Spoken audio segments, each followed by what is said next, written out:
In the unfathomable depths of galactic history, long before the rise of humanity, before the Eldar reached their zenith, and countless millennia before the Emperor walked on Terra, the galaxy was a vastly different realm. This ancient epoch, known in fragmentary records as the War in Heaven, would cause events that continue to shape the galaxy in the 41st millennium. At the heart of this cosmic saga were two species whose conflict would forever alter the fabric of reality itself: the Old Ones and the Necrontyr. The Old Ones emerged as one of the first truly sentient species in the Milky Way, evolving to sapience when most of the galaxy remained primordial. Physically, they resembled tall, bipedal reptilians with elongated craniums housing their extraordinarily developed brains. Their skin possessed a scaled, leathery texture that shifted colors subtly with their moods and intentions. Though accounts vary, most sources describe them as standing nearly 3 meters in height, with slender limbs and digits capable of manipulating objects with remarkable precision. What truly distinguished the Old Ones was their innate and profound connection to the warp. Unlike later species who would struggle to comprehend and harness the Imperium, the Old Ones evolved alongside it, understanding its currents and tides as naturally as primitive species might understand the weather. This symbiotic relationship with the warp granted them lifespans measured not in centuries but in millennia. Death, for the Old Ones, came only through violence or conscious choice, never through the slow decay of time. The Old Ones' mastery of the warp manifested most significantly in their creation of the webway, a labyrinthine dimension existing between real space and the warp. This network of tunnels and chambers allowed instantaneous travel across vast distances without exposing travelers to the raw dangers of warp transit. The webway's construction represented perhaps the greatest technological achievement in galactic history, crafted through a combination of advanced material science and psychic engineering beyond the comprehension of later species. Their technology defied conventional understanding, blending material science with psychic manipulation in ways that appeared indistinguishable from magic to less advanced observers. They created living machines, psychically reactive materials, and devices that could manipulate the fundamental forces of reality. Their cities were grown rather than built, emerging from planetary crusts as vast, organic-seeming structures that pulsed with psychic energy and adapted to the needs of their inhabitants. As their civilization expanded across the stars, the Old Ones encountered numerous primitive species.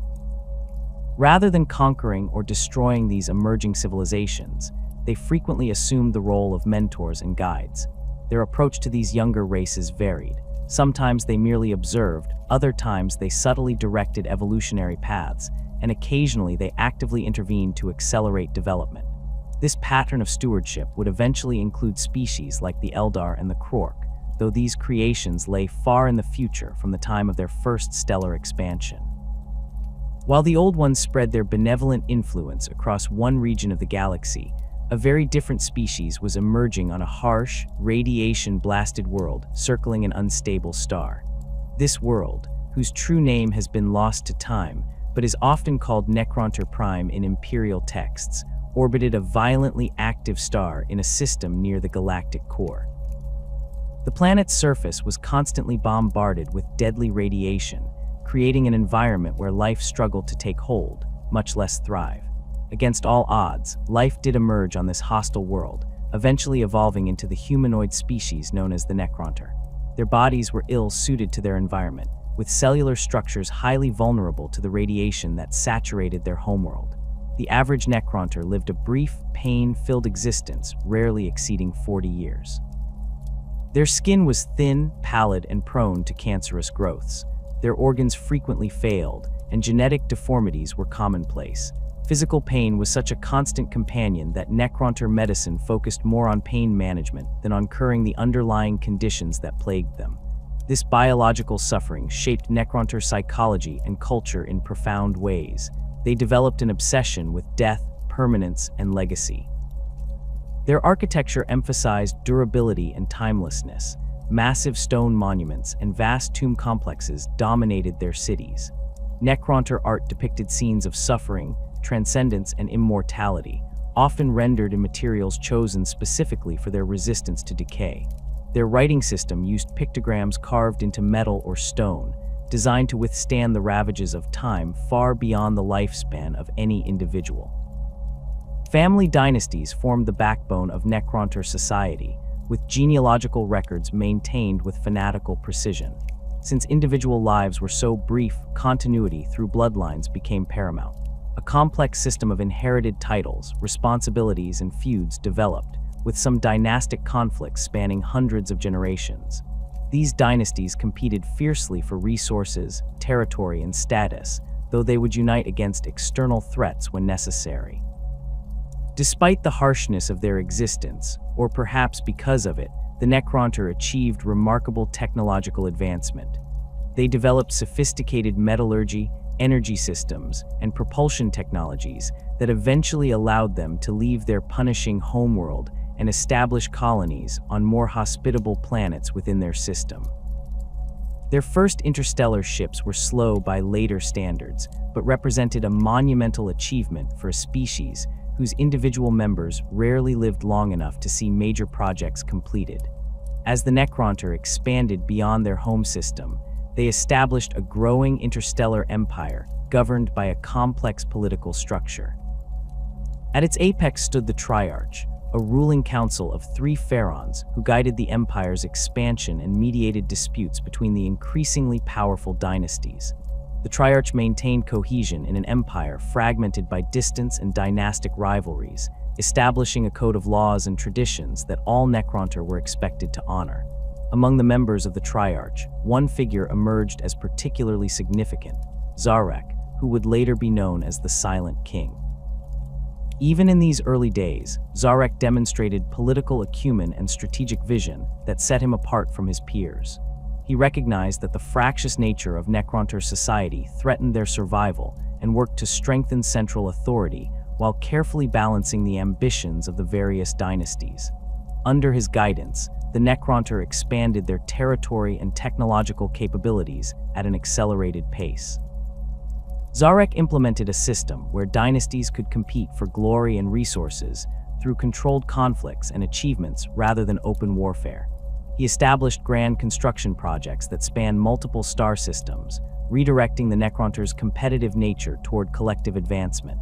These projects included vast stellar engineering works, planet-sized monuments, and the development of technologies that could extend their painfully short lives, if only by a few precious years. Despite these achievements, the fundamental problem of the Necrontyr's brief, painful existence remained unsolved. Their best medical technologies could only marginally extend their lifespans or temporarily alleviate their suffering. The radiation damage encoded in their very genetic structure proved resistant to all attempts at permanent correction. This biological limitation became an increasing source of bitterness as their empire expanded and encountered other species in the galaxy. The defining moment in Necrontyr history came when their exploratory vessels encountered evidence of the Old One's civilization.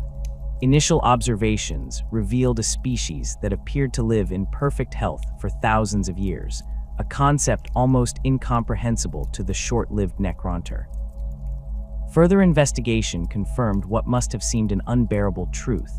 The Old Ones had mastered biological immortality, the very thing that had eluded the Necrontyr despite centuries of desperate research. The discovery triggered a profound psychological crisis throughout Necrontyr society. Their entire civilization, built around coping with inevitable early death, was confronted with proof that such suffering was not a universal constant, but merely their particular curse. Records from this period show a sharp increase in civil unrest, religious fanaticism, and even suicidal behavior among the general population. The dynasties, previously locked in their own conflicts, began to unite in their resentment of the Old Ones. Zarek, recognizing both the danger and opportunity this discovery presented, sent diplomatic missions to the Old Ones.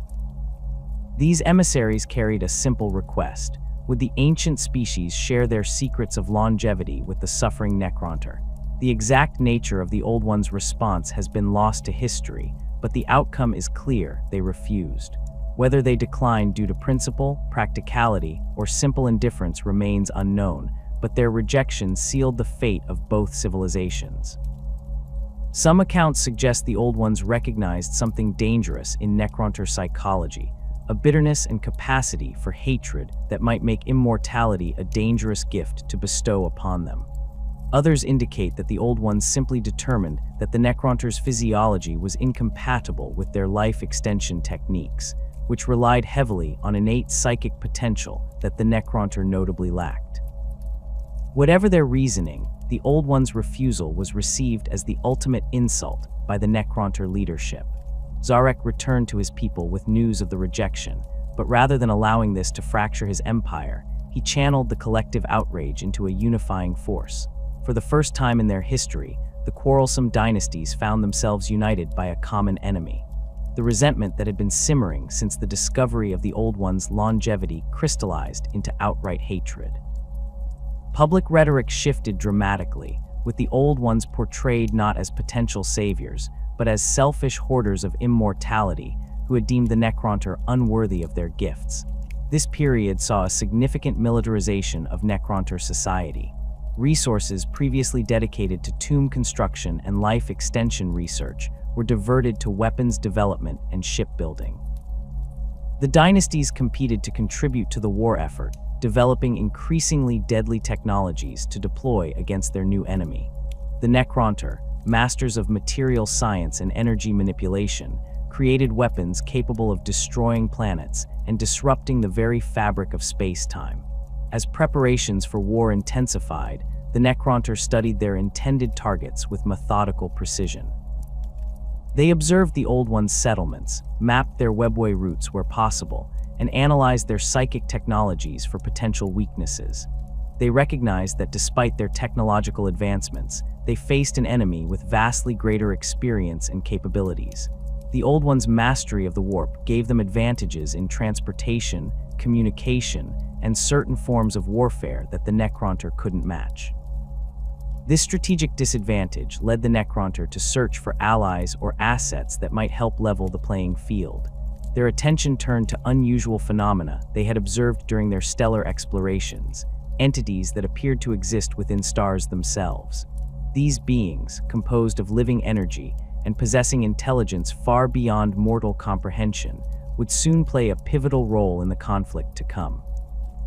The Necrontyr named these entities the Katan, or star gods, and their discovery would alter the course of galactic history in ways that even the forward-thinking Zarek could not have predicted. As the 60th millennium before Imperial reckoning drew to a close, the galaxy stood on the precipice of a conflict unlike any it had seen before or would see again. The Old Ones, ancient and powerful, remained largely unaware of the threat gathering against them. The Necrontyr, bitter and determined, prepared to unleash a war born of envy and existential rage. Encircling distant stars, the Katan watched with alien curiosity as mortal beings prepared to draw them into a war that would reshape the very foundations of reality. The Necrontyr's quest for vengeance against the Old Ones led them to discoveries that would forever alter the fabric of the galaxy. As their scientists and explorers ventured deeper into the mysteries of the cosmos, they began detecting unusual energy patterns within certain stars, phenomena that defied conventional understanding. These anomalies were not random fluctuations or stellar physics. They displayed patterns suggesting intelligence and purpose. The Necrontyr had unwittingly detected the first evidence of entities that would later be known as the Katan, or star gods. The Katan existed as vast, sentient energy constructs that inhabited the coronas of stars, feeding on the solar energies and stellar matter. Their native form was incomprehensible to material beings, clouds of conscious energy spanning thousands of kilometers, pulsing with power beyond mortal reckoning. These beings had existed since the birth of the galaxy itself, perhaps even earlier, evolving alongside the stars they inhabited.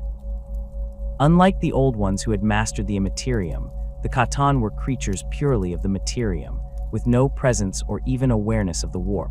Their consciousness was utterly alien to biological life. The Katan perceived time differently, with individual thoughts potentially spanning centuries. They communicated among themselves through modulated solar flares and gravitational pulses, a language as incomprehensible to the Necrontyr as the deepest ocean currents would be to desert creatures. For countless eons, the Catan had remained in their stellar domains, unaware or unconcerned with the biological life evolving on the planets orbiting their homes. The Necrontyr's detection of these entities marked the beginning of what their scientists termed the Stellar Observation Protocol. Special observatories were constructed near stars showing signs of Catan presence, equipped with advanced sensors and energy manipulation devices. For decades, the Necrontyr studied these phenomena, gradually establishing patterns and developing theories about the nature of these star-dwelling intelligences. What began as scientific curiosity soon transformed into something more calculating as the Triarch recognized potential military applications. Zarek, the Silent King, took particular interest in these discoveries. The Necrontyr had long worshipped stars. Both the life-giving and death-dealing aspects of their home star had shaped their religion for millennia. The discovery of actual intelligences dwelling within stars seemed to validate ancient Necrontyr myths about star gods and cosmic entities.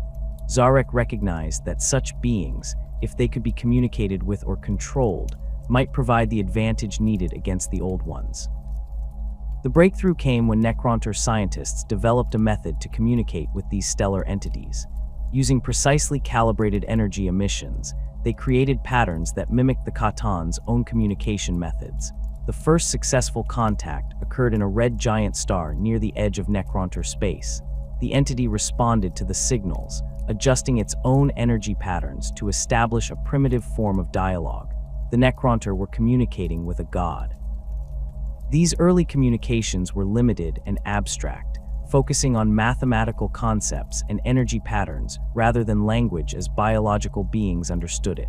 The Catan, for their part, displayed curiosity about these tiny material beings that had somehow managed to reach out to them. They had never before encountered intelligent life that could perceive their existence, let alone attempt communication. This mutual curiosity formed the foundation of what would become a catastrophic relationship. As communications advanced, the Necrontyr learned that the Catan, despite their immense power, had limitations. They were bound to their stellar forms, unable to directly interact with or fully perceive the material universe beyond their solar domains. They could sense the broad strokes of galactic events through gravitational waves and electromagnetic radiation, but the details of biological civilizations remained beyond their comprehension.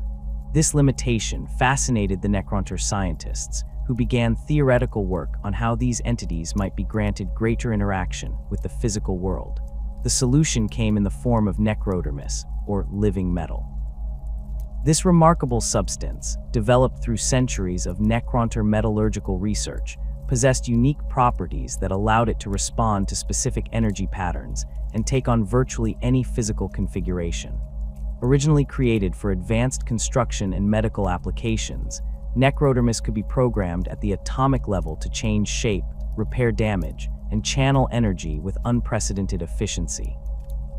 Necrontyr scientists theorized that necrodermis could serve as a physical interface for the Catan, a body that could contain a portion of their stellar essence and allow them to experience the material universe directly.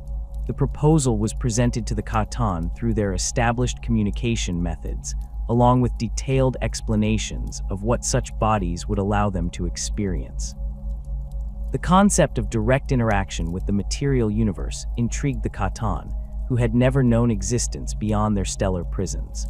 The first extraction and embodiment of a Catan was an undertaking of staggering complexity. A massive necrodermis vessel was constructed and positioned within the corona of a star, harboring one of the more responsive Catan entities. Specialized energy fields were generated to draw a portion of the Catan's essence into the waiting necrodermis shell. The process took months, with numerous failures and adjustments, but eventually succeeded. A fragment of a star god now existed in physical form, contained within a body of living metal. This first embodied Catan took the name Mephatron, though it would later become known throughout the galaxy as the Deceiver. Its necrodermis form was humanoid but distinctly alien, a golden-skinned figure standing 4 meters tall with elongated limbs and a face that shifted subtly between expressions. The Deceiver's movements were unnaturally fluid, as though it were still partly energy rather than solid matter. When it spoke, its voice resonated with harmonics that triggered emotional responses in biological listeners, a trait it quickly learned to manipulate. The deceiver displayed an immediate and intense fascination with material existence. It explored its new senses with childlike wonder, but processed information with godlike intelligence. Within days of embodiment, it had mastered spoken Necrontyr language and begun studying their culture, technology, and biology. The Necrontyr scientists were astonished by its rapid adaptation and intellectual capacity. Here was a being that could potentially solve problems that had eluded them for generations, including perhaps their own mortality. Following this success, a second Catan was embodied using refined techniques. This entity, far larger and more powerful than Mephitron, took the name Azagorod, though history would remember it as the Nightbringer. Unlike the Deceiver's golden, almost beautiful form, the Nightbringer manifested as a towering obsidian figure wrapped in tattered darkness, with a skull-like face and scythe-like talons.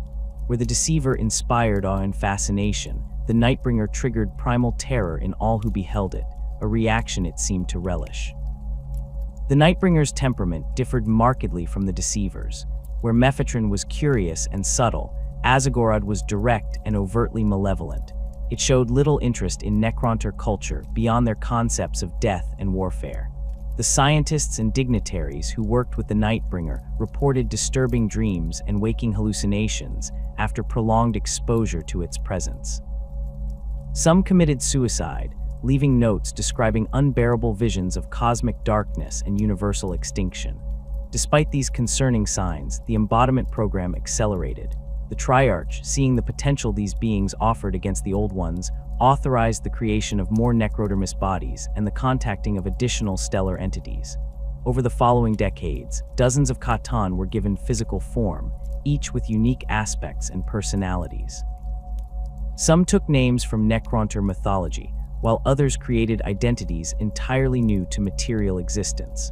The Necrontyr built temples and laboratory complexes to house their new allies, treating them with reverence befitting gods while simultaneously studying them with scientific precision. The Catan, for their part, revealed technological concepts far beyond even the advanced understanding of the Necrontyr. They described methods of manipulating fundamental forces that had never occurred to material scientists, ways of harnessing energy that seemed to violate established physical laws, and materials with properties that should have been impossible. With the guidance of the Catan, particularly the Deceiver and the Nightbringer, Necrontyr technology advanced at an unprecedented rate. New weapons capable of stripping matter apart at the atomic level were developed. Vessels that could traverse interstellar distances in days rather than years were constructed. Defense systems that could withstand the Old One's psychic attacks were implemented across key Necrontyr worlds. The balance of power was shifting. However, this technological renaissance came at a price the Necrontyr did not initially recognize. The embodied Catan, while seemingly cooperative, harbored motivations entirely their own. Their native existence as stellar energy beings had provided a form of nourishment that their necrodermis bodies could not replicate. They required new sustenance, and they soon discovered that the energy released when living beings died, particularly sentient beings, provided exquisite nourishment. The first indication of this dark hunger came when Necrontyr workers at a Catan temple complex began disappearing. Investigation revealed that the resident Catan had been consuming them, not merely killing them, but somehow absorbing the energy released at the moment of death. When confronted, the Catan was unapologetic, explaining that such consumption was simply necessary for its continued existence in material form. The matter was reported to the Triarch, who made a fateful decision. The loss of some Necrontyr lives was an acceptable cost for the power the Catan offered against the Old Ones. This tacit permission marked a turning point. The Catan became more open about their feeding habits, though they primarily targeted lower caste Necrontyr and prisoners. The Deceiver, more politically astute than its brethren, suggested that dedicated feeding populations be established, Necrontyr who were specifically bred and maintained to nourish the Catan. The Triarch approved this measure, beginning a system of institutionalized sacrifice that would have horrified earlier generations of Necrontyr. As the Khatan fed, they grew stronger and more independent. They began to move beyond the role of advisors and allies, subtly positioning themselves as the true power behind the Necrontyr Empire. The Deceiver was particularly effective at this, using its unmatched manipulative abilities to influence key dynasty leaders and even members of the Triarch. It whispered different promises to different factions, always encouraging courses of action that increased Khatan influence. The Nightbringer took a more direct approach. It demanded worship and sacrifice, positioning itself as a death deity that the already death-obsessed Necrontyr found easy to accommodate. Cults dedicated to the Nightbringer spread across Necrontyr worlds, practicing elaborate rituals of sacrifice and self-mutilation. The entity fed gloriously on this devotion, growing in power and malevolence with each ceremony conducted in its name. Other Khatan developed their own methods of control and consumption. Some posed as benevolent teacher gods, others as wrathful destroyers, and some as distant observers who demanded tribute for their continued protection. Regardless of their approach, all served their own interests first, viewing the Necrontyr as tools and food rather than allies or equals. Only Zarek, the Silent King, seemed to recognize the growing threat the Khatan posed. His position allowed him to observe patterns across the empire that individual dynasty lords missed. He noted the increasing influence of Khatan advisors in political decisions, the growing acceptance of sacrifice as a normal part of Necrontyr life, and the subtle changes in cultural values that were making the Necrontyr more compliant to Khatan demands. Yet even Zarek felt powerless to reverse course. The Khatan were too integrated into Necrontyr society and too essential to their war plans against the Old Ones. The Khatan, particularly the Deceiver, sensed Zarek's concerns and moved to neutralize them.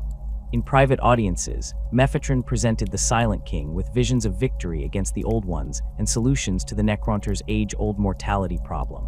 It spoke of a process that could transfer Necrontyr consciousness into undying necrodermis bodies similar to those the Khatan themselves wore. Immortality, the very thing the Old Ones had denied them, could be theirs through Khatan beneficence. The promise of immortality dangled before the Necrontyr was intoxicating. After millennia of suffering under their degenerative flesh, the prospect of eternal life in bodies of living metal seemed like salvation rather than subjugation. The Deceiver, most cunning of the Khatan, presented biotransference, or the apotheosis, as it was grandly termed, as the ultimate gift from gods to their faithful servants. In reality, it would become the greatest betrayal in galactic history. Zarek, despite his misgivings about Khatan influence, found himself unable to reject such an offer. The Silent King had watched countless generations of his people wither and die. He had personally overseen the funeral rites of hundreds of Triarchs before him. The burden of leading a species defined by its mortality had worn heavily upon him. If the Khatan could deliver what the Old Ones had refused, perhaps their influence was a price worth paying. Preparations for the biotransference began in secret. The Khatan, working through their Necrontyr disciples, designed and constructed vast complexes deep beneath the surface of key dynasty worlds. These facilities, known as transformation chambers, combined Necrontyr architectural sensibilities with Khatan technological concepts that defied conventional physics. At the heart of each chamber stood massive biotransference engines, towering constructs of living metal and crystalline components that pulsed with emerald energy. The technology required for biotransference was unprecedented in its complexity. The process required mapping every neural pathway, memory, and personality trait of a Necrontyr mind, then transferring this data into a necrodermis shell configured to house consciousness. The necrodermis bodies themselves represented the pinnacle of metallurgical science, self-repairing, virtually indestructible, and responsive to the consciousness that would inhabit them. Initial tests were conducted on condemned criminals and volunteers from lower castes. These early subjects emerged from the process fundamentally changed. While they retained their memories and basic personality structures, subtle alterations were immediately apparent. Emotional responses were flattened, empathy diminished, loyalty to the Khatan inexplicably enhanced. Most concerning, these test subjects reported a strange emptiness, a sense that something fundamental had been lost in the transfer. Zarek ordered extensive analysis of these results, but the Catan, particularly the Deceiver, assured him that these effects were merely temporary adjustment issues. The process would be refined, they promised, before being implemented on a larger scale. What the Silent King could not know was that these effects were not bugs, but features deliberately engineered by the Catan. When the biotransference engines were declared ready for mass implementation, the Deceiver suggested beginning with military forces. The logic seemed sound. Immortal soldiers would give the Necrontyr an immediate advantage against the old ones, and success on the battlefield would encourage civilian acceptance of the procedure. Zarek agreed, and the first full Necrontyr legions were marched into the transformation chambers. The biotransference process itself was a horror beyond imagination. Necrontyr subjects were placed in immobilization fields and systematically disassembled while still conscious. Specialized devices extracted their neural tissue, digitized their consciousness patterns, and transferred these patterns into waiting necrodermis shells. The original biological bodies were not merely discarded but consumed, broken down into energy that fed the Catan overseeing the process. Each transformation was, in reality, a sacrifice and a feast. The physical experience was excruciating. Subjects reported feeling every incision, every separation of flesh from bone, every moment of their biological death. The consciousness transfer itself was described by survivors as being simultaneously stretched across infinity and compressed into a singularity, a paradoxical sensation that drove some minds to immediate insanity. Then came the awakening in cold metal, the first moments of immortal existence accompanied by the horrifying realization that something essential had been stripped away. What the Catan had never revealed was that the biotransference process could not transfer the Necrontyr's souls. The immaterial essence that connected them to the warp was left behind, consumed by the Catan as the most exquisite part of the feast. The necrodermis bodies received only the data of consciousness, memories, personality, knowledge, but not the spark of true sentience that had made the Necrontyr truly alive. For most transferred Necrontyr, the result was a diminished existence. The majority of those who underwent the process emerged as little more than automatons, the basic warriors and laborers of what would become the Necron race. These unfortunates retained only fragments of their former personalities, operating primarily on programmed protocols, with occasional glimpses of their former selves manifesting as ghost-like memories or behavioral patterns. They could follow orders, perform complex tasks, and even adapt to battlefield conditions, but the creative spark, the capacity for growth and emotional connection was gone. The Necrontyr nobility fared somewhat better. The dynasty lords, pharaohs, and other high-ranking individuals received more sophisticated necrodermis bodies and underwent a more careful transfer process that preserved more of their personality and autonomy. While still diminished compared to their former selves, they retained enough of their identities to recognize the horror of what had happened. They could feel the absence of their souls, experience the muted shadow of emotions where once vibrant feelings had existed, and comprehend the full magnitude of the Catan's betrayal. Zarek himself, as befitted the Silent King, received the most advanced necrodermis body of all. His transfer was overseen personally by multiple Catan, ensuring that his mental faculties remained largely intact. When he emerged from the biotransference engine, he possessed enough of his former self to immediately understand the catastrophe that had befallen his race. The emptiness within him was mirrored in the vacant eyes of his transformed subjects, and the Silent King faced the terrible knowledge that he had condemned his entire species to a half-life of mechanical servitude. By the time Zarek fully comprehended the magnitude of the betrayal, it was too late.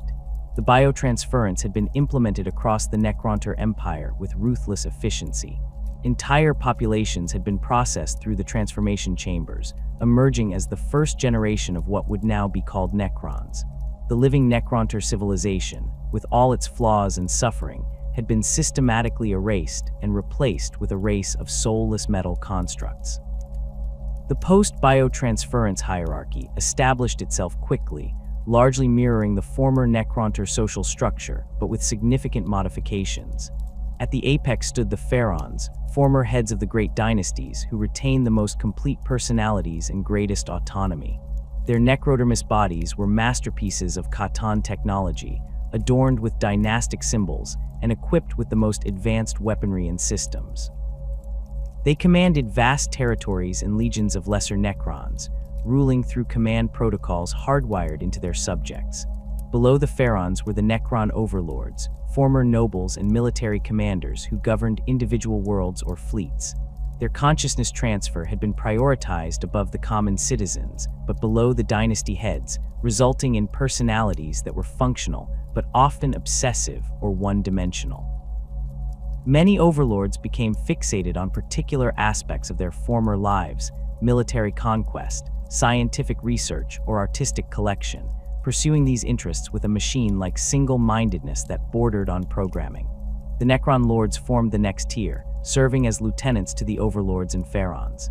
These were former lesser nobles, accomplished warriors, or skilled administrators whose value had earned them superior necrodermis forms. They retained enough personality to take initiative and adapt to changing circumstances, but lacked the full autonomy of their superiors. Many lords specialized in particular functions: combat, cryptography, maintenance of tomb complexes, becoming living tools of their dynasty's will. The vast majority of the transformed Necrontyr became Necron warriors, mindless automata who retained almost nothing of their former selves. These unfortunates received the most basic necrodermis bodies, armed with Gauss flayers and programmed for combat and labor. They operated on simple command protocols, following orders without question and functioning as the backbone of Necron military and workforce. In rare moments of system fluctuation, warriors might experience brief flashes of memory or personality, momentary ghosts of their former lives that caused them to pause or behave erratically before the protocols reasserted control. Specialized variants emerged for particular functions. Immortals received more advanced combat bodies and slightly higher cognitive function for complex battlefield roles. Deathmarks became the assassins of the Necron forces, their bodies designed for dimensional shifting and precision elimination. Lichguard, drawn from warriors who had once served as bodyguards to nobility, received enhanced bodies and programming that hardwired absolute loyalty to their masters. Each variant represented a particular optimization of the necrodermis form for specific functions, rather than any preservation of individual identity. The most tragic cases were the flayed ones. These Necrons suffered catastrophic psychological damage during the biotransference process, emerging with corrupted programming that manifested as an insatiable hunger to wear the skin of living beings. Whether this resulted from a flaw in the process or deliberate sabotage by the Khatan Landdugger remains debated in fragmentary records. Regardless of cause, these unfortunate Necrons became horrific parodies of their former selves, collecting and wearing the flayed skin of their victims in a grotesque attempt to recapture their lost biological existence. For those Necrons who retained enough of themselves to comprehend their condition, the psychological impact was devastating. Imagine awakening to find yourself in a metal body, your senses muted, your emotions reduced to pale shadows, and an emptiness within that could never be filled. Many high-ranking Necrons developed obsessive behaviors or delusions to cope with their new existence.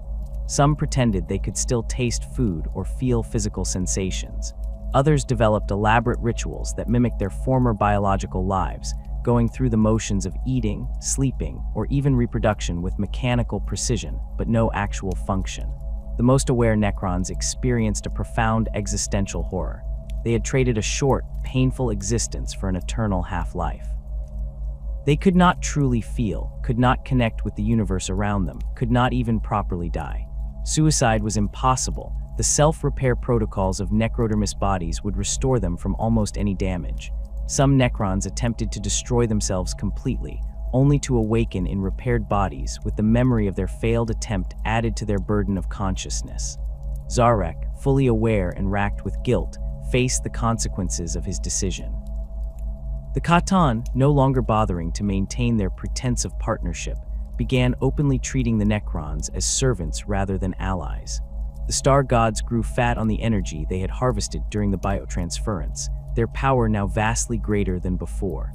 They commanded their Necron legions to war not just against the Old Ones, but against all life in the galaxy, seeing all biological existence as nothing more than potential nourishment. The Silent King realized that he had not saved his people, but damned them. The immortality the Catan had promised was a hollow mockery, eternal existence without meaning, without joy, without even the comfort of an eventual end. The Necrontyr had ceased to exist, replaced by the Necrons, a race of soulless automata bound to the will of star-feeding entities that viewed them as tools rather than beneficiaries. The transformation of the Necrontyr into the soulless Necrons marked not just the birth of a new species, but the beginning of the most devastating conflict the galaxy had ever witnessed. With their new necrodermis bodies impervious to radiation, disease, and most conventional weapons, the Necron legions prepared to unleash vengeance upon the Old Ones who had denied them the gift of longevity. The first engagements between Necron forces and the Old One's empire occurred at the fringes of Old One territory. These initial skirmishes were probing actions, testing the capabilities of both forces against each other. The Necrons deployed from massive crescent-shaped harvest ships that loomed over targeted worlds like mechanical moons. From these vessels descended squadrons of ghost arcs and night scythes, delivering warriors to planetary surfaces with mechanical precision. The Old Ones, despite their advanced psychic technology, were initially caught unprepared by the nature of their new enemy.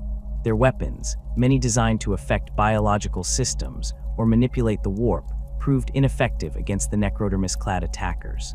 Gauss weapons wielded by even the most basic Necron warriors disintegrated Old One defenders molecule by molecule, leaving nothing but scattered dust where once stood mighty warriors. A notable early confrontation occurred at the Old One outpost world of Kithaeron, a verdant planet that served as a scientific research station.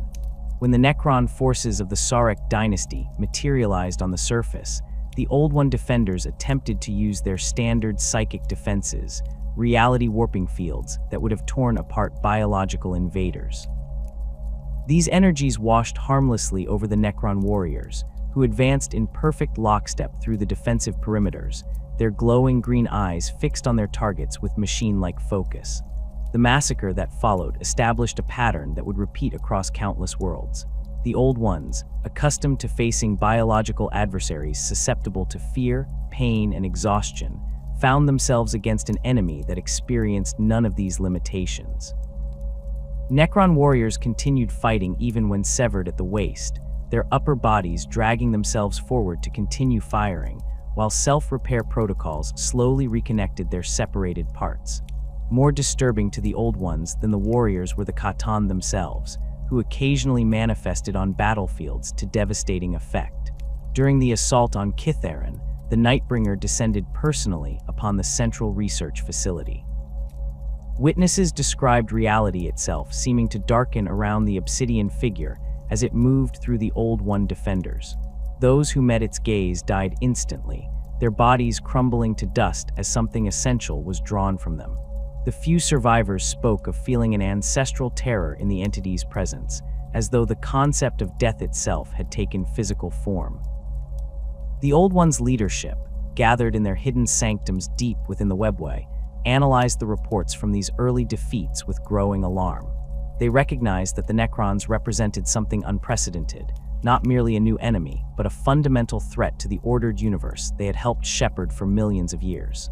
The Catan, entities of pure materium who fed on living energy, stood opposed to everything the Old Ones represented with their mastery of the immaterium.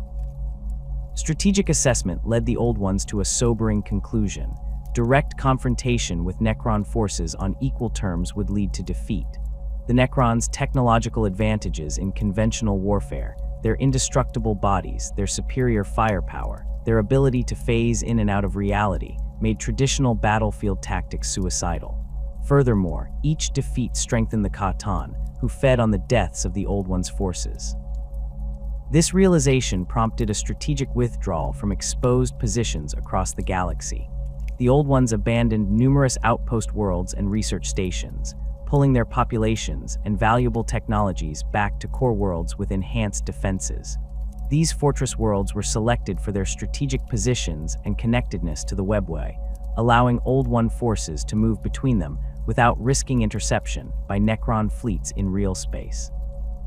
The most formidable of these strongholds was Azagotha, a massive artificial world constructed around a webway nexus point. Its defenses included concentric rings of reality distortion fields, automated weapon platforms that drew power directly from the warp, and psychically reactive living architecture that could reconfigure itself in response to threats. Azagotha became the primary command center for the Old One's war effort, housing their greatest scientific minds and military strategists. From these secure positions, the Old Ones began developing countermeasures against the Necron threat. Their scientists studied captured Necron technology, searching for weaknesses in the living metal or vulnerabilities in their operating systems. They discovered that while conventional weapons barely scratched necrodermis, weapons drawing power from the warp could disrupt the bonds holding the living metal together. This finding led to the development of specialized anti-Necron armaments that channeled Imperium energies. Meanwhile, the Necrons continued their advance, methodically conquering system after system. Their tactics evolved beyond simple frontal assaults to include more sophisticated approaches. Necron cryptechs, specialists in various esoteric sciences, deployed technologies that could extinguish stars, reverse planetary rotation, or accelerate time within localized fields. Entire worlds aged millennia in moments, their populations withering to dust while Necron forces watched impassively. The most significant Necron advantage came from their anti-webway technology. The Katan, particularly one known as Nyadrazatha the Burning One, had developed methods to detect and breach webway corridors. This technology, incorporated into specialized Necron constructs called dolmen gates, allowed Necron forces to penetrate the Old One's primary means of secure transportation and communication. The first successful webway breach occurred approximately 20 years into the conflict. A Necron force led by the Overlord Zondrek of the Sodek dynasty used a prototype dolmen gate to penetrate a webway tunnel connecting two major Old One strongholds. The Necrons materialized within the tunnel itself, a feat previously thought impossible, and established a permanent presence there. From this foothold, they launched attacks directly into the heart of Old One territory, bypassing external defenses entirely. This breach represented a turning point in the war. The Old Ones had relied on the webway's inviolability as their primary strategic advantage. With that security compromised, even their most fortified positions became vulnerable to surprise attack. Emergency councils were convened in the depths of Azagotha, where the most ancient and powerful Old Ones debated their species' survival. The decision that emerged from these councils would reshape the galaxy forever. The Old Ones would create new species specifically designed for warfare against the Necrons. Unlike the Necrontyr, who had evolved naturally with all the limitations that entailed, these new races would be engineered from the molecular level up, their physical forms and psychic potential optimized for combat roles. This program of creation began with an assessment of what attributes would be most effective against Necron forces. Physical strength was necessary, but insufficient against necrodermis bodies. Reproduction rate was crucial. The Old Ones needed warriors that could replenish their numbers quickly to counter the Necrons' ability to self-repair. Most importantly, these new species needed strong connections to the warp, the one domain where the Katan and their Necron servants were vulnerable. The first warrior species created by the Old Ones were the Krork, primordial ancestors of what would eventually become the Orcs. The Krork were massive, heavily muscled beings, with thick, leathery green skin capable of withstanding tremendous damage. Their most remarkable feature was their reproductive system. Krork released spores throughout their lives that grew into new Krork, allowing their numbers to increase exponentially even during active combat operations. The Krork possessed a Gestalt psychic field that grew stronger as their numbers increased. This Wog energy manifested as an intuitive understanding of technology and combat tactics that no individual Krork could have developed alone. When gathered in sufficient numbers, Krork could instinctively construct and operate complex weapons and vehicles with no formal training. Their psychic field also reinforced their already formidable physical resilience, making them nearly impossible to eliminate completely once established on a world. Alongside the Krork, the Old Ones created the Eldar, a more gracile species with unparalleled psychic sensitivity. Where the Krork were blunt instruments designed for frontal assault and attrition warfare, the Eldar were precision tools meant for surgical strikes and psychic combat. Their slender bodies housed minds of extraordinary potential, capable of manipulating warp energies with a finesse the Old Ones themselves respected. The Eldar's primary advantage against the Necrons lay in their psychic abilities. They could sense the approach of Necron forces through disturbances in the warp, predict the movements of Necron units by reading probability threads, and most importantly, channel warp energies directly against necrodermis bodies and Catan shards. The most powerful Eldar psychers could temporarily sever the connection between a Necron's body and its controlling consciousness, rendering it inert. Other species followed as the Old Ones refined their creation techniques. The Kainib, insected warriors with hive minds that made them immune to the psychological warfare of the Deceiver. The Jakero, orangutan-like beings with an intuitive understanding of technology that allowed them to counter Necron adaptations. Dozens of specialized races emerged from the Old Ones' genetic laboratories, each designed to exploit a particular Necron weakness or counter a specific Catan ability. The deployment of these warrior species marked a shift in the war's momentum. For the first time, Necron advances were not just slowed but reversed. On the jungle world of Thanatar, a Krork infestation grew from a few hundred initial warriors to over 1 million in less than a month, overwhelming the Necron garrison through sheer numbers and brute force. Their crude but effective gravity weapons proved capable of disrupting the phase technology that Necron forces relied upon, preventing them from retreating into their pocket dimensions. The Eldar proved their worth during the Battle of the Crystal Labyrinth, a sprawling webway junction that had been infiltrated by Necron forces. A cadre of just 300 Eldar warriors, led by individuals who would later be remembered as the first Phoenix Lords, systematically eliminated a Necron force 20 times their number.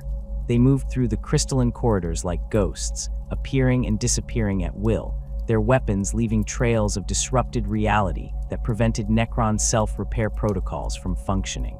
These victories came at a terrible cost. The Old Ones were directing vast amounts of psychic energy to empower their created warriors, drawing more deeply on the warp than ever before.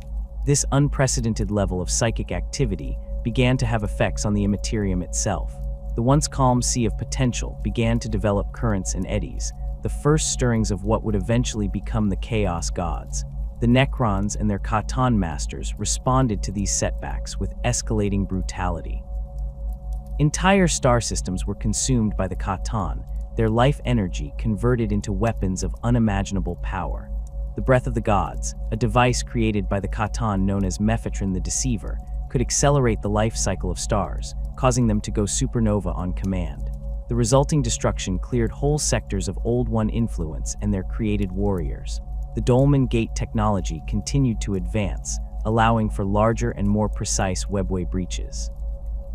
Necron forces established permanent bases within the webway itself, creating fortresses of living metal that corrupted the surrounding Imperium pathways. These corrupted sections began to destabilize, creating the first permanent tiers between real space and the warp, wounds in reality that would never fully heal.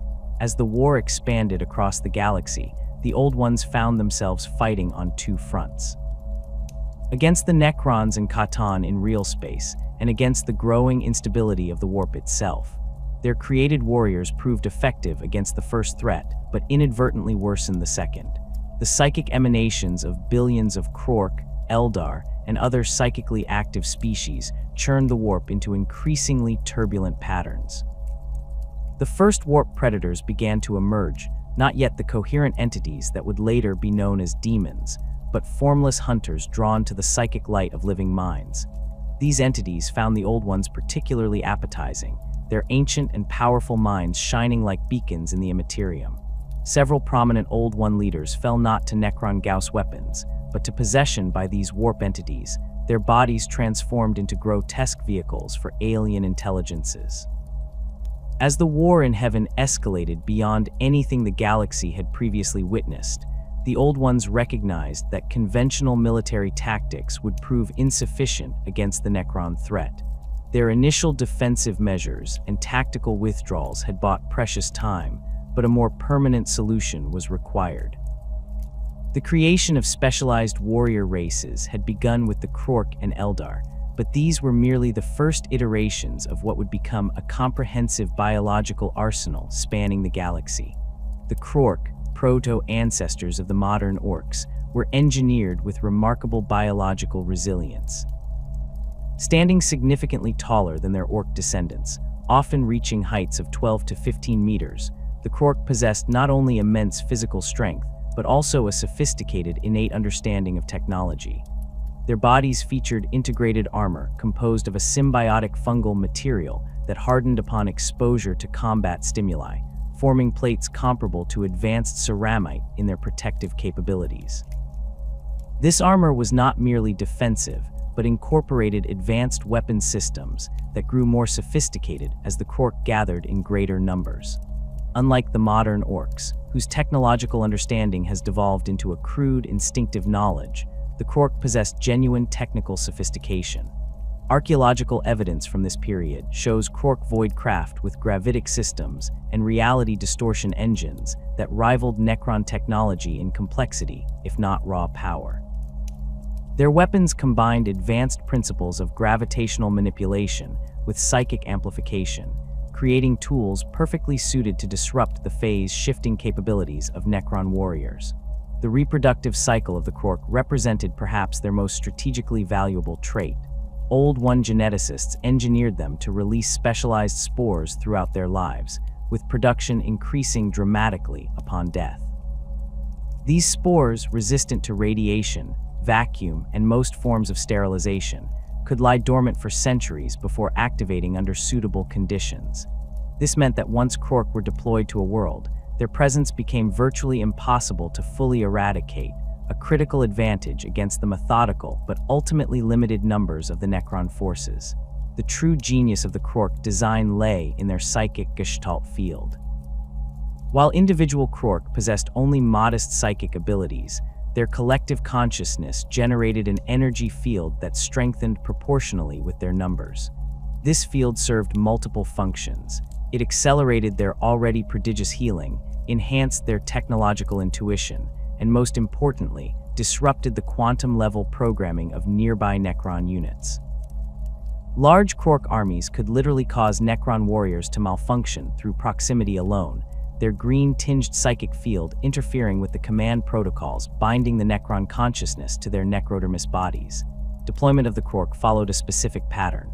Old 1C chips would deliver initial spore clusters to planets threatened by Necron advance. Within days, the first generation of warriors would emerge, immediately constructing crude but effective fortifications and weapons. By the time Necron harvest fleets arrived, they would face not an empty world, but an entrenched Krork defense force that grew larger with each passing hour. The first documented large-scale Krork victory occurred at the binary star system designated Gorkagra, where an estimated 17 million Krork warriors overwhelmed a Necron harvesting force through sheer attrition, losing over 15 million of their number, but replenishing faster than they could be destroyed.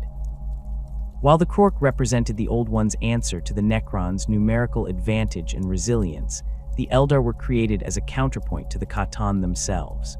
The earliest Eldar differed significantly from their modern descendants. Their bodies were taller and more robust, though still slender by Krork standards, with elongated craniums housing brains with vastly expanded parietal lobes, the sections responsible for psychic potential.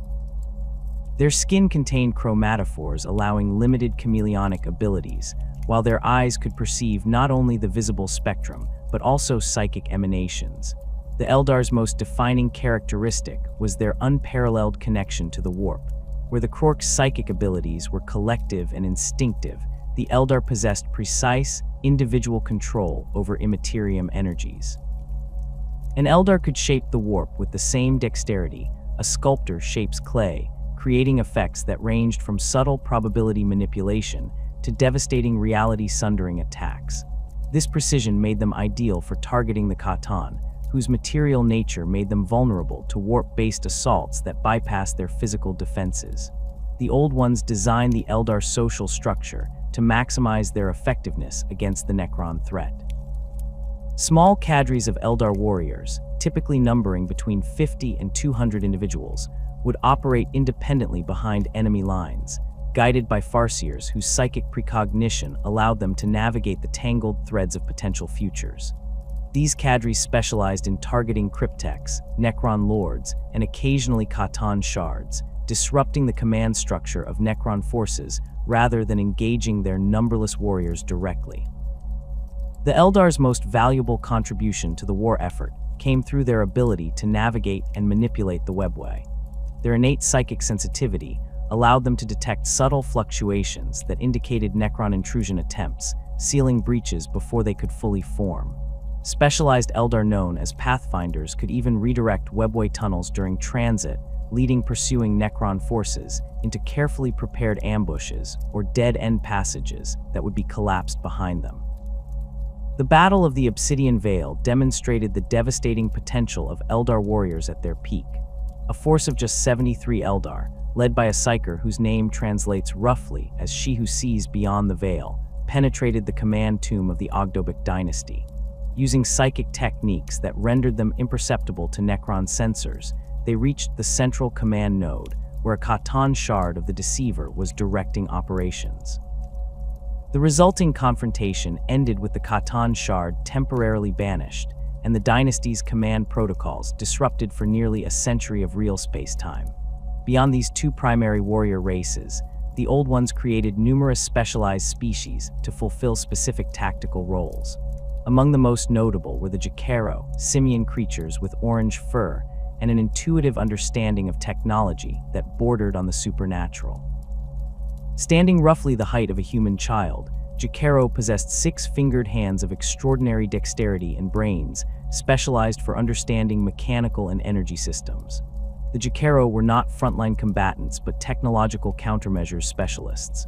Their purpose was to analyze, understand, and neutralize Necron technology, particularly the more esoteric weapons and devices created by cryptechs. A Jacaro could examine a piece of Necron technology briefly and not only comprehend its function, but improve upon it or create a countermeasure within hours. Their most significant contribution came in developing methods to disrupt the quantum phase corridors used by Necron forces for interstellar travel, temporarily stranding Necron fleets in real space where they could be engaged on more favorable terms. The Canib represented another specialized creation, insected warriors whose hive mind structure rendered them immune to the psychological warfare tactics employed by the Deceiver. Standing approximately 2 meters tall on 4 chitinous legs, with 2 pairs of manipulator arms and compound eyes that could process information at speeds exceeding even Necron computational abilities, the Canib operated as perfect coordination units. Each individual Canib was connected psychically to its hive, sharing information instantaneously across vast distances. This hive structure proved particularly effective against Necron forces on the strategic level. While individual Canib could be destroyed as easily as any biological entity facing Gauss weapons, their distributed consciousness meant that tactical knowledge survived regardless of casualties. Canib forces quickly adapted to Necron patterns, developing countermeasures after just a few engagements, and sharing these adaptations across all hives simultaneously.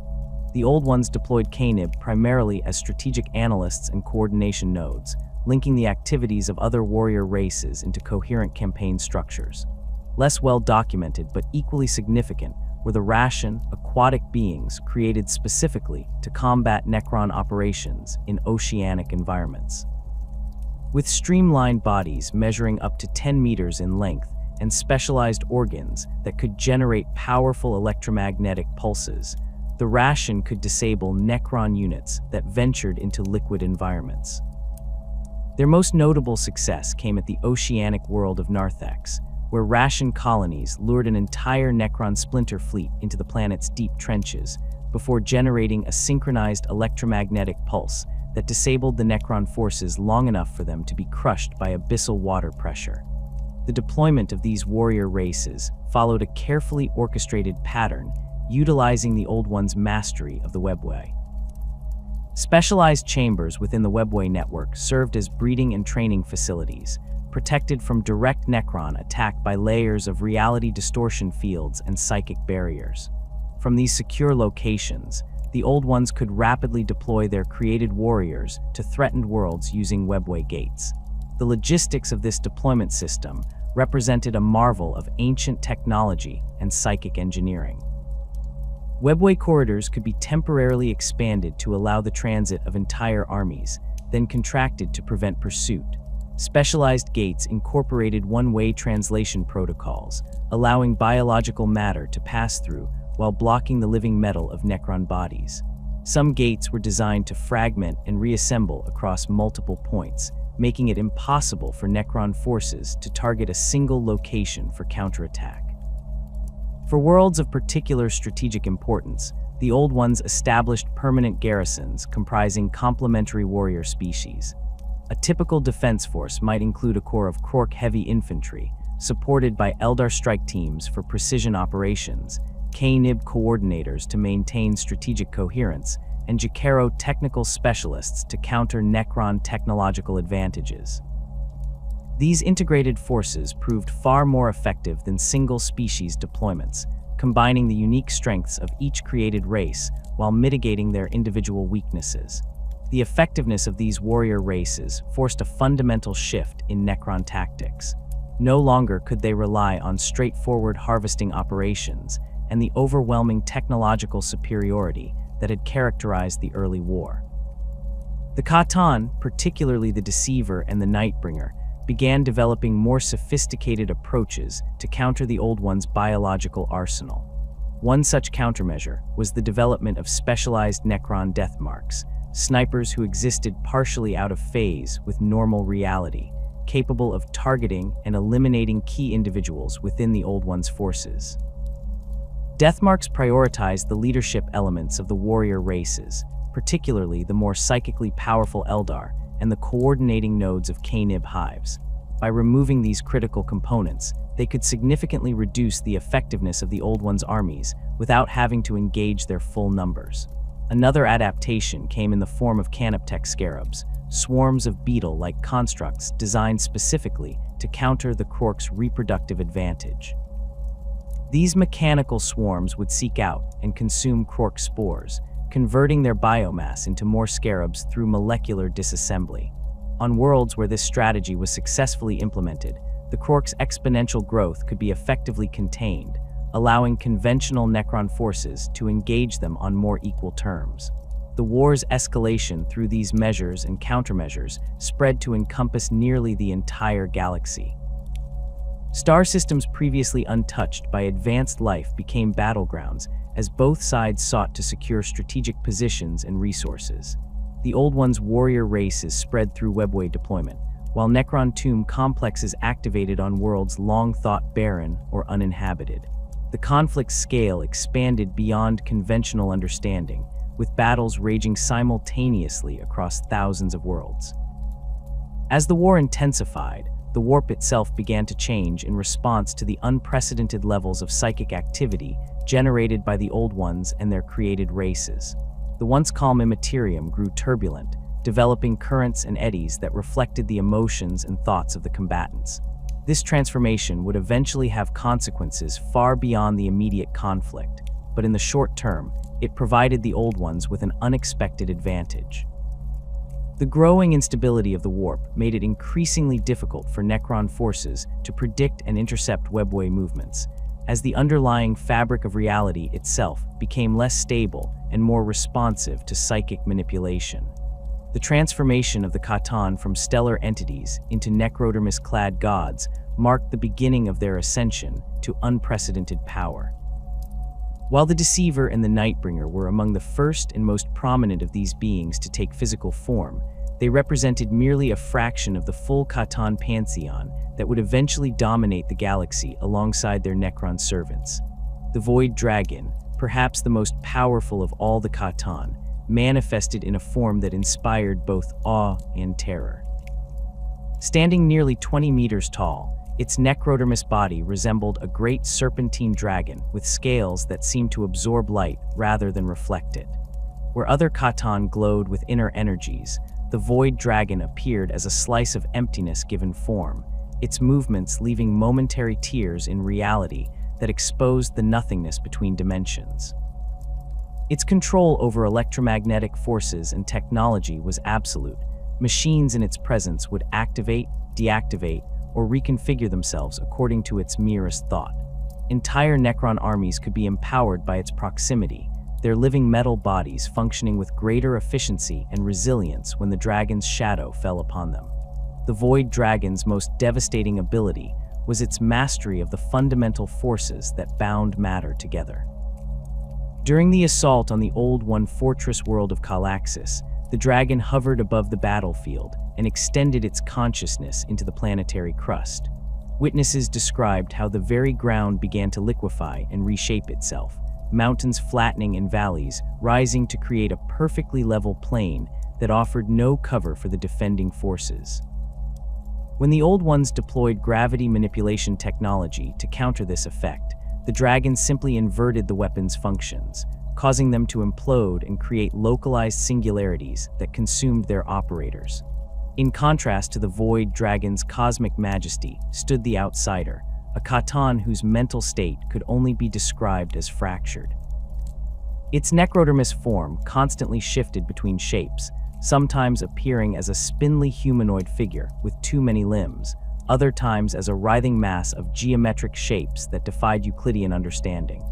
Those who gazed upon the Outsider for too long reported experiencing time differently, with seconds stretching into subjective years or complex sequences of events compressed into momentary flashes. The Outsider's madness manifested as reality distortions that affected friend and foe alike. During the Battle of the Seven Suns, the Outsider created a field where causality itself broke down. Weapons fired before triggers were pulled, warriors died before blades struck them, and spoken orders were heard before they were given. Even the Necrons found this entity disturbing, deploying it only against targets deemed too dangerous or valuable to approach conventionally. Lesser known but equally potent was Ayashudra, the Endless Swarm, a Catan that conceptualized itself as a collective rather than an individual. Its necrodermis body appeared as a constantly shifting cloud of metallic insects, each capable of independent action while remaining part of the greater whole. The Endless Swarm could disperse across an entire continent, simultaneously attacking thousands of targets while maintaining perfect coordination. Its preferred method of feeding involved engulfing entire population centers in its constituent parts, each metallic insect extracting life energy from individual victims before returning to the collective. The Endless Swarm proved particularly effective against the Old One's created races, as it could adapt its component forms to counter specific biological defenses. When facing Krork forces, the swarm would generate parasitic components that targeted the fungal reproductive system, preventing spore release. Against Eldar, it produced resonant frequencies that disrupted their psychic abilities, reducing their effectiveness to that of conventional warriors. Nyadrazatha, the Burning One, manifested as a constantly shifting pillar of golden flame contained within a humanoid necrodermis frame. Heat radiated from this entity in waves that could melt stone at 100 paces, while its touch could reduce even the most resilient materials to their component atoms.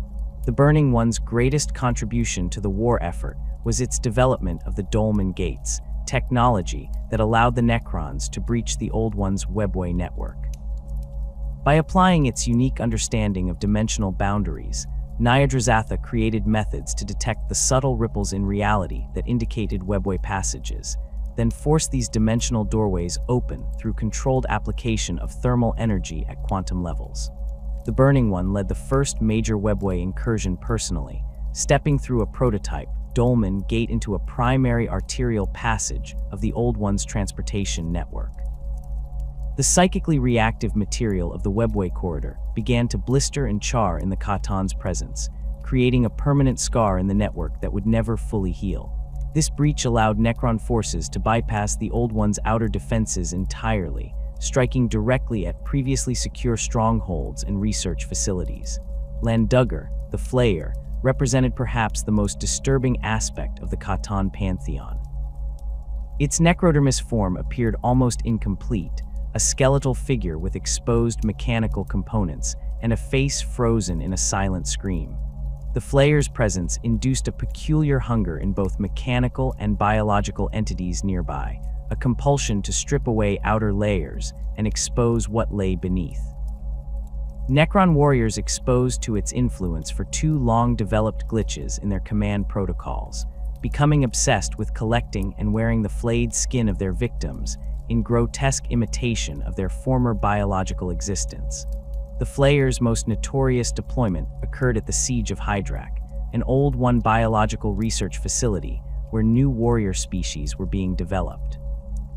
Rather than destroying the facility outright, the Flayer infiltrated its environmental systems and released a modified form of its influence, a contagious madness that caused the test subjects to turn on their creators, stripping away flesh and consuming it while the victims remained conscious. The psychological impact of this atrocity extended far beyond its tactical significance, creating a ripple of fear through Old One forces that hampered their operations for decades afterward. As the war progressed, the already godlike Catan discovered a new path to even greater power, consuming one another. This cannibalistic process began not as a planned strategy, but as an opportunistic attack when Landugger, the Flayer, found itself weakened after an engagement with particularly powerful Old One psychic weapons. The Nightbringer, sensing vulnerability, struck without warning, absorbing its wounded kindred's essence and experiencing an immediate surge in power. The consumed Catan's consciousness did not disappear entirely, but became subsumed within the Nightbringer, adding its unique perspectives and abilities to the stronger entity's repertoire. This first act of cannibalism established a precedent that would transform the nature of the Catan pantheon. The stronger began hunting the weaker, each consumption further consolidating power among a dwindling number of increasingly potent entities. The Deceiver proved particularly adept at this practice, using its mastery of illusion and misdirection to ambush even Catan that might have been its equal in direct confrontation. It would appear to be vulnerable, luring potential predators into traps before revealing its true strength and consuming them instead. The process of Catan consumption differed fundamentally from their feeding on biological life. When Catan devoured one another, they absorbed not just energy, but aspects of identity and capability. A Catan that consumed another with particular mastery over gravitational forces would find itself able to manipulate gravity with similar skill, though often with a distinctive personal variation. This led to increasingly complex and dangerous entities as the war continued, with each remaining Catan representing not an individual, but a composite of multiple star gods. By the midpoint of the war in heaven, the original pantheon of thousands had been reduced to perhaps 24 major Catan and a few hundred lesser shards and fragments. These survivors possessed power that dwarfed their original capabilities, enabling them to perform feats that bordered on the impossible even by the standards of this technologically advanced era. The Nightbringer, having consumed dozens of lesser Catan, demonstrated the ability to induce instant death through mere proximity. Its necrodermis body had grown to nearly 30 meters in height, constantly shifting between solid matter and energy states. The darkness that surrounded it was no longer merely visual, but a fundamental absence of energy that could extinguish even the most powerful containment fields.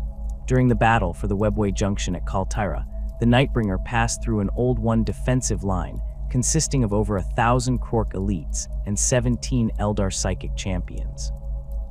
None fired a shot or raised a weapon. They simply ceased to exist as the entity moved through their ranks, their life energy, and even their molecular structure absorbed into the Catan's being. The Deceiver, following its own path of consumption, developed reality manipulation abilities that made distinguishing truth from illusion impossible.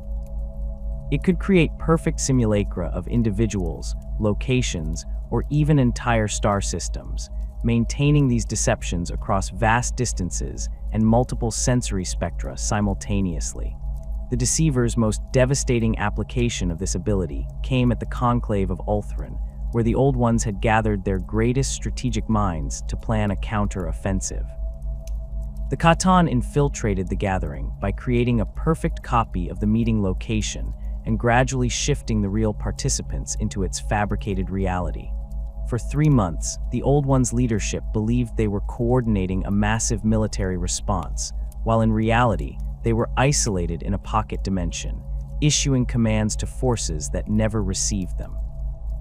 The Void Dragon, already among the mightiest before the cannibalism began, grew to such power that its influence extended beyond individual star systems. It demonstrated the ability to create or extinguish stars at will, rearranging astronomical bodies like game pieces on a board.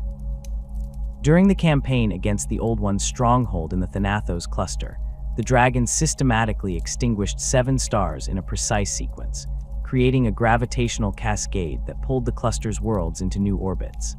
These orbits traced a complex pattern that, when viewed from the dimensional perspective of the webway, formed a seal that locked the local webway portals into a permanent closed state, isolating the defending forces from reinforcement or retreat.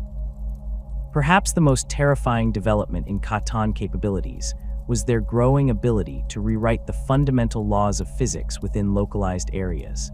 The entity known as Magladroth demonstrated this by creating zones where the strong nuclear force was slightly weakened, causing atoms to become unstable. Anything entering these areas, biological or mechanical, would begin to deteriorate at the subatomic level, the effect accelerating with exposure time. Even necrodermis bodies were not immune, requiring constant energy expenditure to maintain their integrity when operating in these altered regions.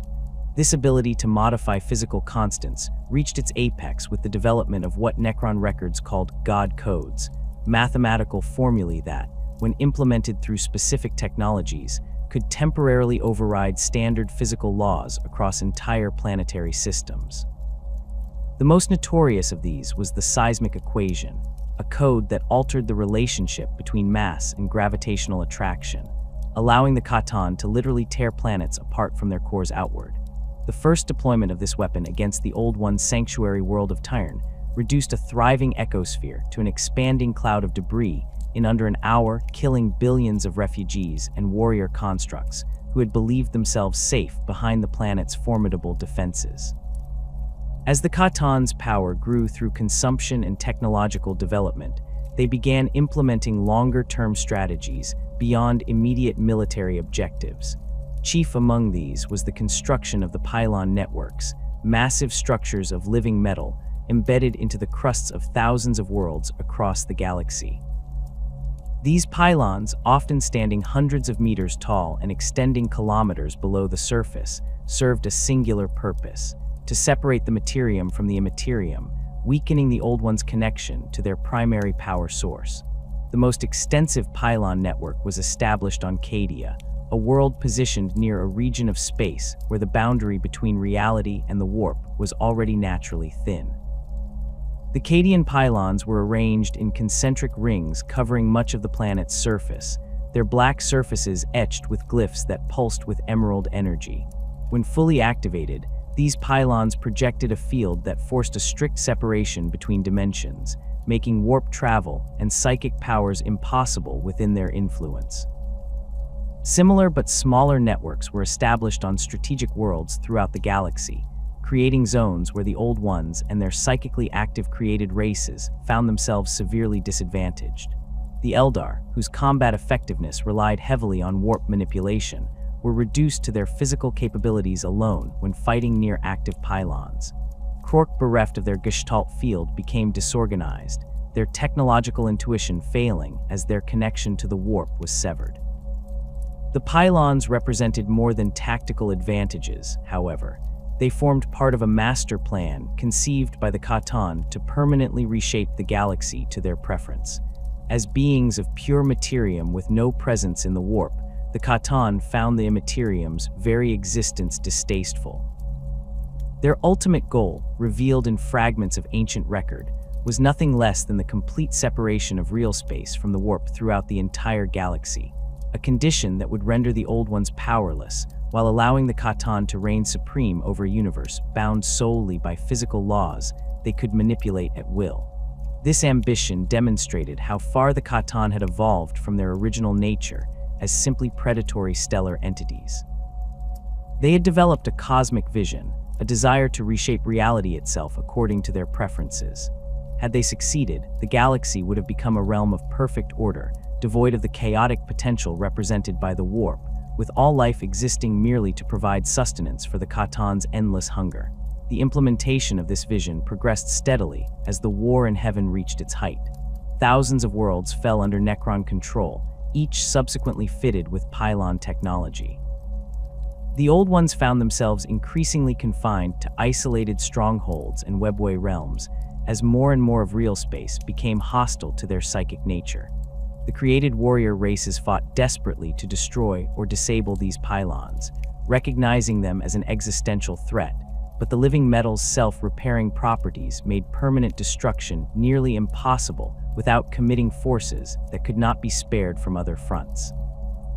As the war in heaven reached its zenith, a new and unexpected threat emerged from the Imperium.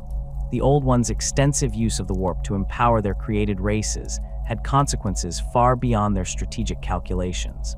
The psychic awakening of billions of warrior beings across the galaxy created a resonance in the warp, a beacon that drew the attention of entities that had previously existed only in the deepest, most inaccessible regions of the Imperium. The first signs of this new danger manifested on Ethala, an Eldar stronghold world near the galactic core. Reports described Eldar warriors suddenly convulsing, their bodies contorting as their heads swelled to grotesque proportions. Their skin would split open, revealing pulsating cerebral tissue shot through with tendrils of warp energy. Within hours, these transformed beings lost all semblance of their former selves, becoming living portals through which amorphous entities emerged into real space. These creatures, later termed enslavers, or frail in various historical accounts, resembled floating cephalopods approximately 2 meters in diameter. Their translucent bodies pulsed with unnatural colors that seemed to shift between spectra, while dozens of tentacles trailing beneath them ended in neural interfaces capable of attaching to the spinal columns of other beings. Most disturbing was their apparent lack of conventional sensory organs. Instead, they perceived their surroundings through psychic means, detecting the mental emanations of potential hosts rather than physical stimuli. The enslaver's method of reproduction demonstrated a horrific efficiency.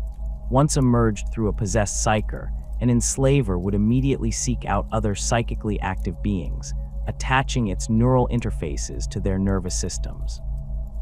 Rather than killing these victims outright, the enslaver converted them into psychic amplifiers, living broadcast stations that emitted signals into the warp, drawing more of their kind through the thinning dimensional barriers.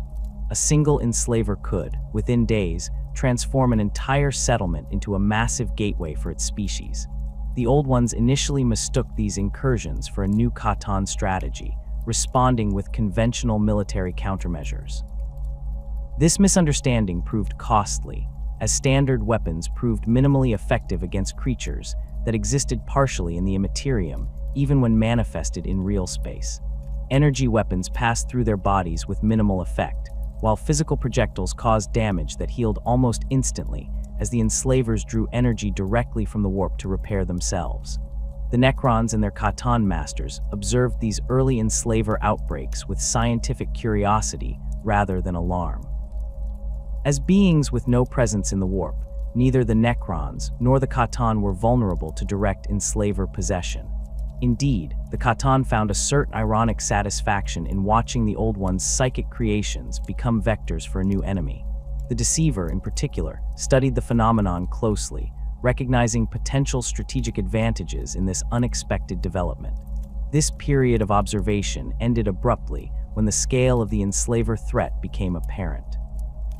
What had begun as isolated incidents rapidly escalated into a galaxy-wide plague. The psychic awakening of the warrior races had created a vulnerability that the enslavers exploited with devastating efficiency. Each possessed psyker became a beacon and gateway. Each new enslaver that emerged immediately created more gateways, and the cycle accelerated exponentially.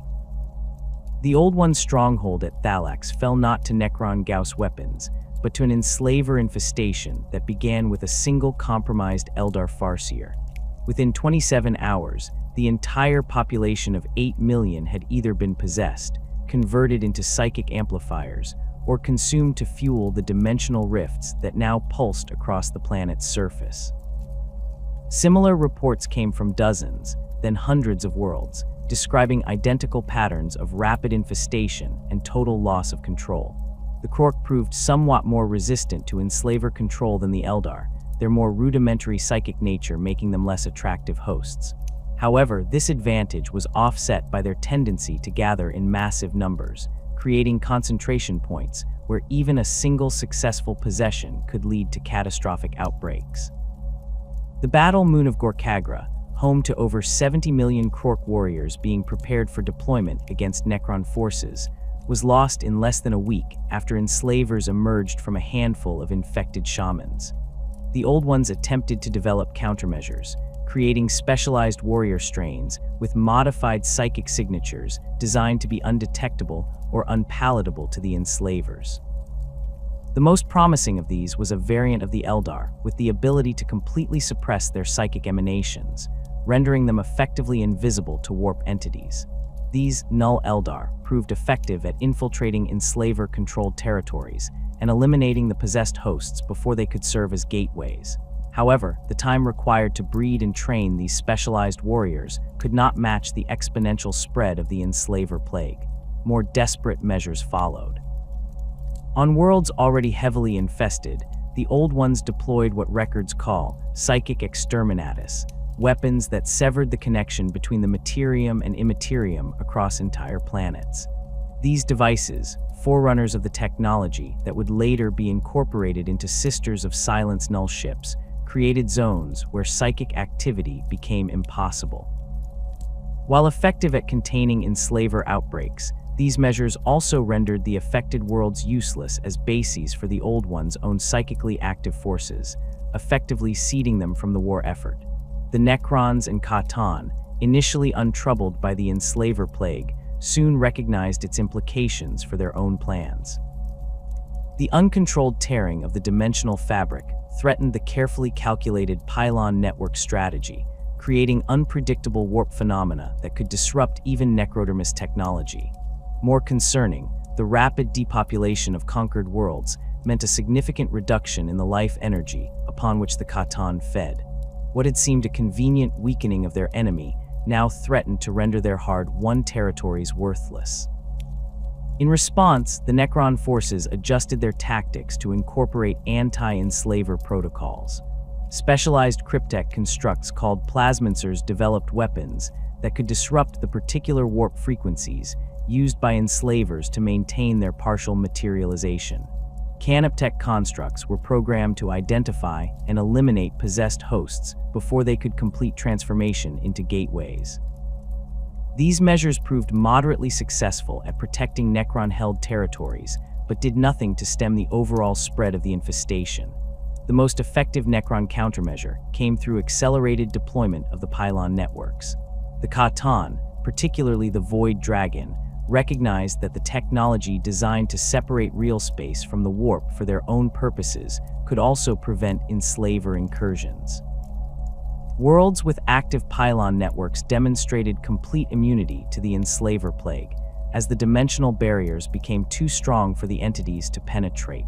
This led to a strategic reprioritization, with pylon construction taking precedence over offensive operations against the Old Ones.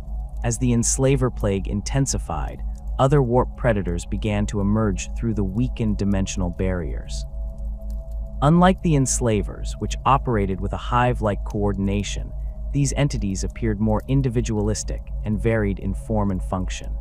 Some manifested as clouds of sentient energy that consumed emotions, leaving their victims in catatonic states.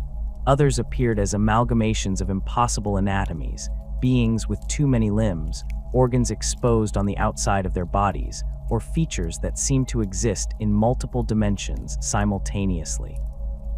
Among the most dangerous of these secondary warp predators were entities that Old One records called psychivores, beings that fed specifically on the energy generated by advanced cognition.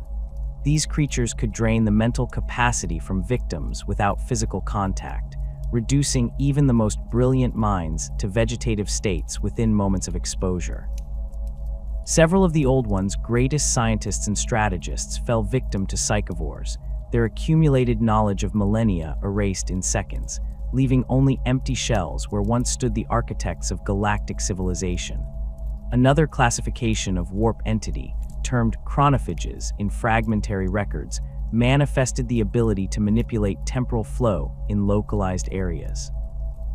These predators appeared as shifting crystalline structures that bent light in impossible ways, creating visual distortions around themselves. Their hunting method involved creating pockets of accelerated time around their prey, causing victims to experience subjective centuries in the span of hours, their bodies withering and minds breaking under the strain of compressed lifetimes. Particularly troubling was the chronophages' apparent preference for targeting the Old Ones themselves, perhaps drawn to their naturally extended lifespans. The combined pressure of the enslaver plague and these secondary warp predators forced a fundamental reassessment of strategy by both the Old Ones and the Necron-Catan alliance. The war in heaven had transformed from a bilateral conflict into a three-sided struggle, with the emergent warp entities representing a threat potentially greater than either original combatant. This new paradigm led to the first instances of inadvertent cooperation between ancient enemies, as both sides found themselves containing enslaver outbreaks that threatened territories they claimed. For the Old Ones, the warp predation represented an existential crisis more severe than the Necron threat. As beings intimately connected to the Imperium, they found themselves particularly vulnerable to these new enemies. Reports from this period describe Old One sanctums falling not to external attack, but to internal subversion, as warp entities possessed or consumed the very beings who had mastered the Imperium for millions of years. The cruel irony was inescapable. The Old One's greatest strength had become the vector for their destruction. The created warrior races suffered differently according to their design. The Eldar, with their sophisticated psychic architecture, proved both the most effective at combating warp predators and the most vulnerable to their influence. Eldar enclaves developed specialized mental disciplines to shield themselves, creating the first versions of what would later evolve into their infinity circuit technology. These measures provided some protection, but required constant vigilance and significant energy expenditure, reducing the Eldar's effectiveness as a fighting force against the Necrons. The Krork responded to the warp threat through biological adaptation, their fungal physiology evolving with remarkable speed to develop a form of collective psychic immunity. When enslavers attempted to possess Krork hosts, they increasingly found themselves trapped in partially materialized states, unable to fully emerge or retreat back to the warp. This adaptation spread through Krork spores across multiple worlds, creating pockets of resistance where the green-skinned warriors could continue fighting without fear of possession. However, this adaptation came at the cost of reducing their psychic gestalt field, diminishing the technological sophistication that had made them effective against Necron forces. As the war progressed into this three-sided phase, the battlefield itself began to change in fundamental ways. Regions of space where heavy fighting had occurred, particularly areas where significant psychic powers had been deployed, developed permanent abnormalities in the barrier between dimensions. These thin places became impossible to fully secure, as warp phenomena would manifest randomly, even without psychic triggers. Some worlds in these regions experienced reality fluctuations. Gravity would temporarily reverse, time would flow at different rates in different locations, or physical laws would briefly operate according to alternative parameters. The most severe of these distorted regions eventually coalesced into what would later be called warp storms, areas where the immaterium and materium blended together in churning maelstroms that rendered conventional travel impossible and psychic communication unreliable. These storms further fragmented the coherence of both the Old Ones and Necrons' military operations, isolating battle groups and cutting off supply lines. Some fleets caught in suddenly manifesting warp storms disappeared entirely, their fate unknown even to their masters. The Old One's command structure, already stressed by Necron advances, began to collapse under this additional pressure. Communication through the webway became increasingly hazardous as sections became infested with warp entities that could follow psychic signals to their source. Strategic coordination broke down into localized resistance, with individual Old One enclaves fighting for survival rather than victory. The unified war effort that had created and deployed the warrior races fragmented into isolated pockets of resistance, each developing their own approaches to the dual threats they faced. The final phase of the war in heaven unfolded with a terrible symmetry. As warp predation intensified across the galaxy, the Old Ones found themselves fighting a war on two fronts, against both the Necron-Catan alliance and the enslaver plague they had inadvertently helped unleash. This strategic nightmare forced the oldest species in the galaxy into increasingly desperate measures, hastening their ultimate downfall. On the fortress world of Azagatha, once the crown jewel of the Old One's defensive network, the situation deteriorated rapidly. The massive psychic defenses that had repelled countless Necron assaults now served as beacons to the enslavers, drawing them like moths to flame. The world's outer settlements fell first, each psychically gifted defender becoming a potential vector for infestation. Within 40 days of the initial outbreak, over 60% of the planet's defensive capabilities had been compromised. The Old One's leadership gathered in the central sanctum, a chamber shielded by overlapping fields of reality distortion and psychic dampening. Here, the eldest of their kind, beings who had witnessed the birth of stars and guided the evolution of countless species, debated their rapidly diminishing options. Tactical data flowed through crystalline matrices embedded in the chamber walls, displaying the catastrophic losses across their once vast empire. The Necrons, sensing weakness, launched a coordinated attack on Azagatha with unprecedented force. 7 dynasty fleets converged on the system, led by the Sautek, Nihilak, and Mefrit dynasties. The Void battle lasted 17 days, with crescent-shaped harvest ships exchanging fire with the Old One's psychically powered vessels. The defenders fought with desperate valor, but their numbers had been too severely depleted by the enslaver plague to maintain their defensive perimeter. On the 18th day, the Necron forces achieved orbital supremacy. The Silent King himself, Zarek, directed the final assault from his command barge.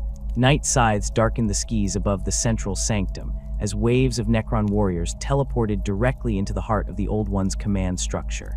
The fighting in the corridors was brutal and methodical, with the Necrons advancing step by step through defenses that would have been impenetrable mere months earlier. The fall of Azagatha represented more than the loss of a strategic stronghold. It signified the collapse of the Old One's coordinated resistance. With their primary command center destroyed, their remaining forces fragmented into isolated pockets fighting for survival rather than victory. The Webway network, once their greatest strategic asset, became a liability as Necron dolmen gates and enslaver incursions compromised its integrity at thousands of junctures.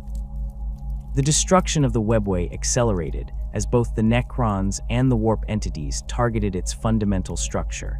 The Catan, particularly Nyadrazatha the Burning One, developed increasingly sophisticated methods for detecting and breaching Webway corridors. Using technology that could identify the subtle dimensional distortions created by Webway passages, Necron forces established permanent breaches at key junction points, deploying specialized constructs called dolmen gates to maintain these openings. Each breached section of the Webway created cascading failures throughout the network. The psychically reactive material that formed the Webway's structure began to deteriorate under these multiple intrusions, creating unstable regions where the boundaries between dimensions fluctuated unpredictably.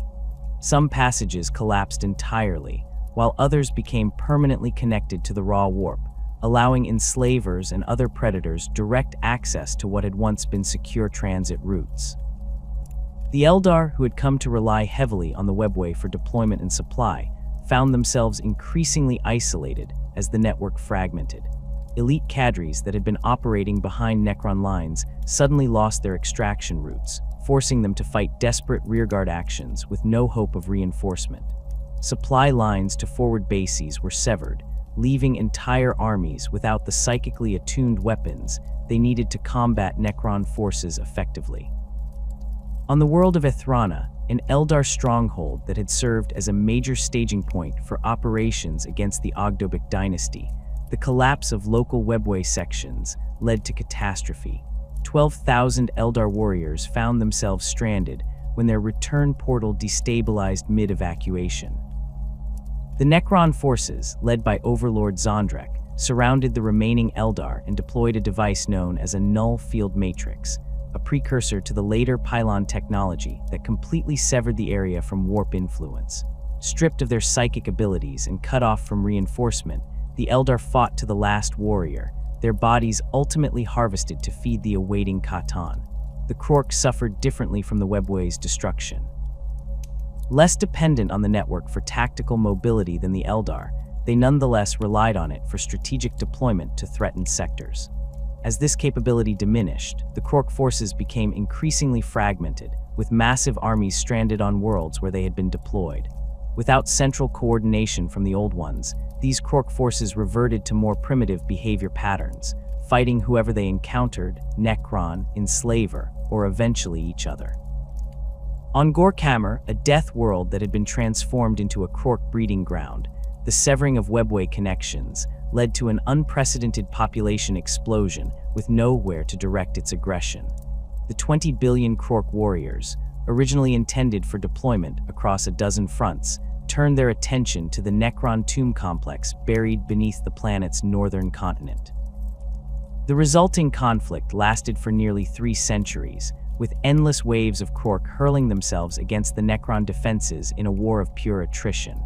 By its conclusion, the planet's surface had been reduced to bare rock, while the Necron forces, though ultimately victorious, were so depleted that the tomb world would remain dormant until the 41st millennium.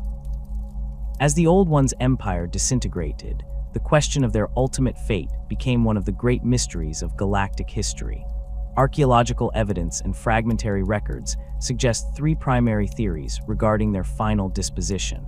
The first and most widely accepted theory holds that the Old Ones were systematically exterminated, caught between the Necron-Catan alliance and the enslaver plague they had inadvertently helped create. According to this account, the last significant populations of Old Ones made their final stand in a region near what would later be called the Ghoul Stars. Here, they deployed weapons of such devastating potential that they had previously been considered too dangerous to use, devices capable of accelerating entropy within targeted star systems, or creating localized tiers in the fabric of reality itself. These desperate measures proved insufficient against the combined threats they faced. Necron quantum technology allowed them to predict and counter the entropy weapons, while the reality tiers only provided additional access points for warp entities. The final Old One strongholds fell one by one, their defenders either disintegrated by Gauss weapons or consumed by warp predators. By the time the war in heaven reached its conclusion, this theory holds, not a single Old One remained alive in the galaxy. Evidence supporting this theory includes the discovery of what appear to be mass grave sites on worlds that once served as Old One strongholds. On Thanathos IV, Imperial archaeologists in the 38th millennium uncovered a chamber containing the remains of creatures matching the general physiological description of the Old Ones, their bodies bearing distinctive marks consistent with both Gauss weapon damage and warp entity predation. Carbon dating and other forensic techniques placed these remains at approximately 60 million years old, consistent with the estimated timeframe of the war in heaven's conclusion. The second theory suggests that a significant population of Old Ones escaped the galaxy entirely, using technologies beyond even the understanding of the Necrons to travel either to neighboring galaxies or to dimensions beyond conventional comprehension. Proponents of this theory point to certain anomalous energy signatures detected at the galactic rim, particularly in the region of the Eastern Fringe, which bear similarities to patterns associated with Old One technology in ancient records. This theory gained credence following the Horus Heresy, when expeditionary fleets from both Imperial and Traitor forces reported encountering structures of apparent Old One design on worlds at the very edge of the galaxy. These structures, described as stargates or void arches, appeared to be dormant transportation devices of incalculable power, designed to bridge distances far beyond those traversable by conventional warp travel. Whether these devices were successfully used for evacuation or abandoned before they could serve their purpose remains unknown. The third and perhaps most disturbing theory holds that the Old Ones did not die out, but rather transformed themselves into entities that could survive in the new galactic paradigm.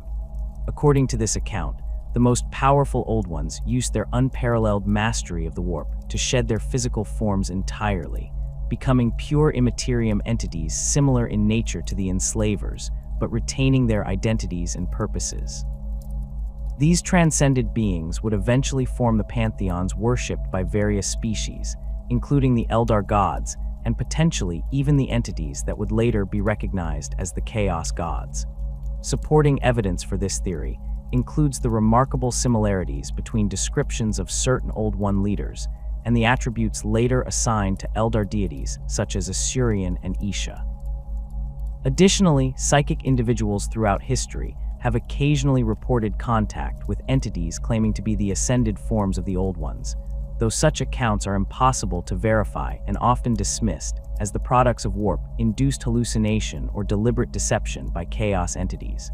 Regardless of which theory holds the most truth, the practical outcome remained the same. The Old Ones ceased to exist as a cohesive civilization or influence on galactic affairs.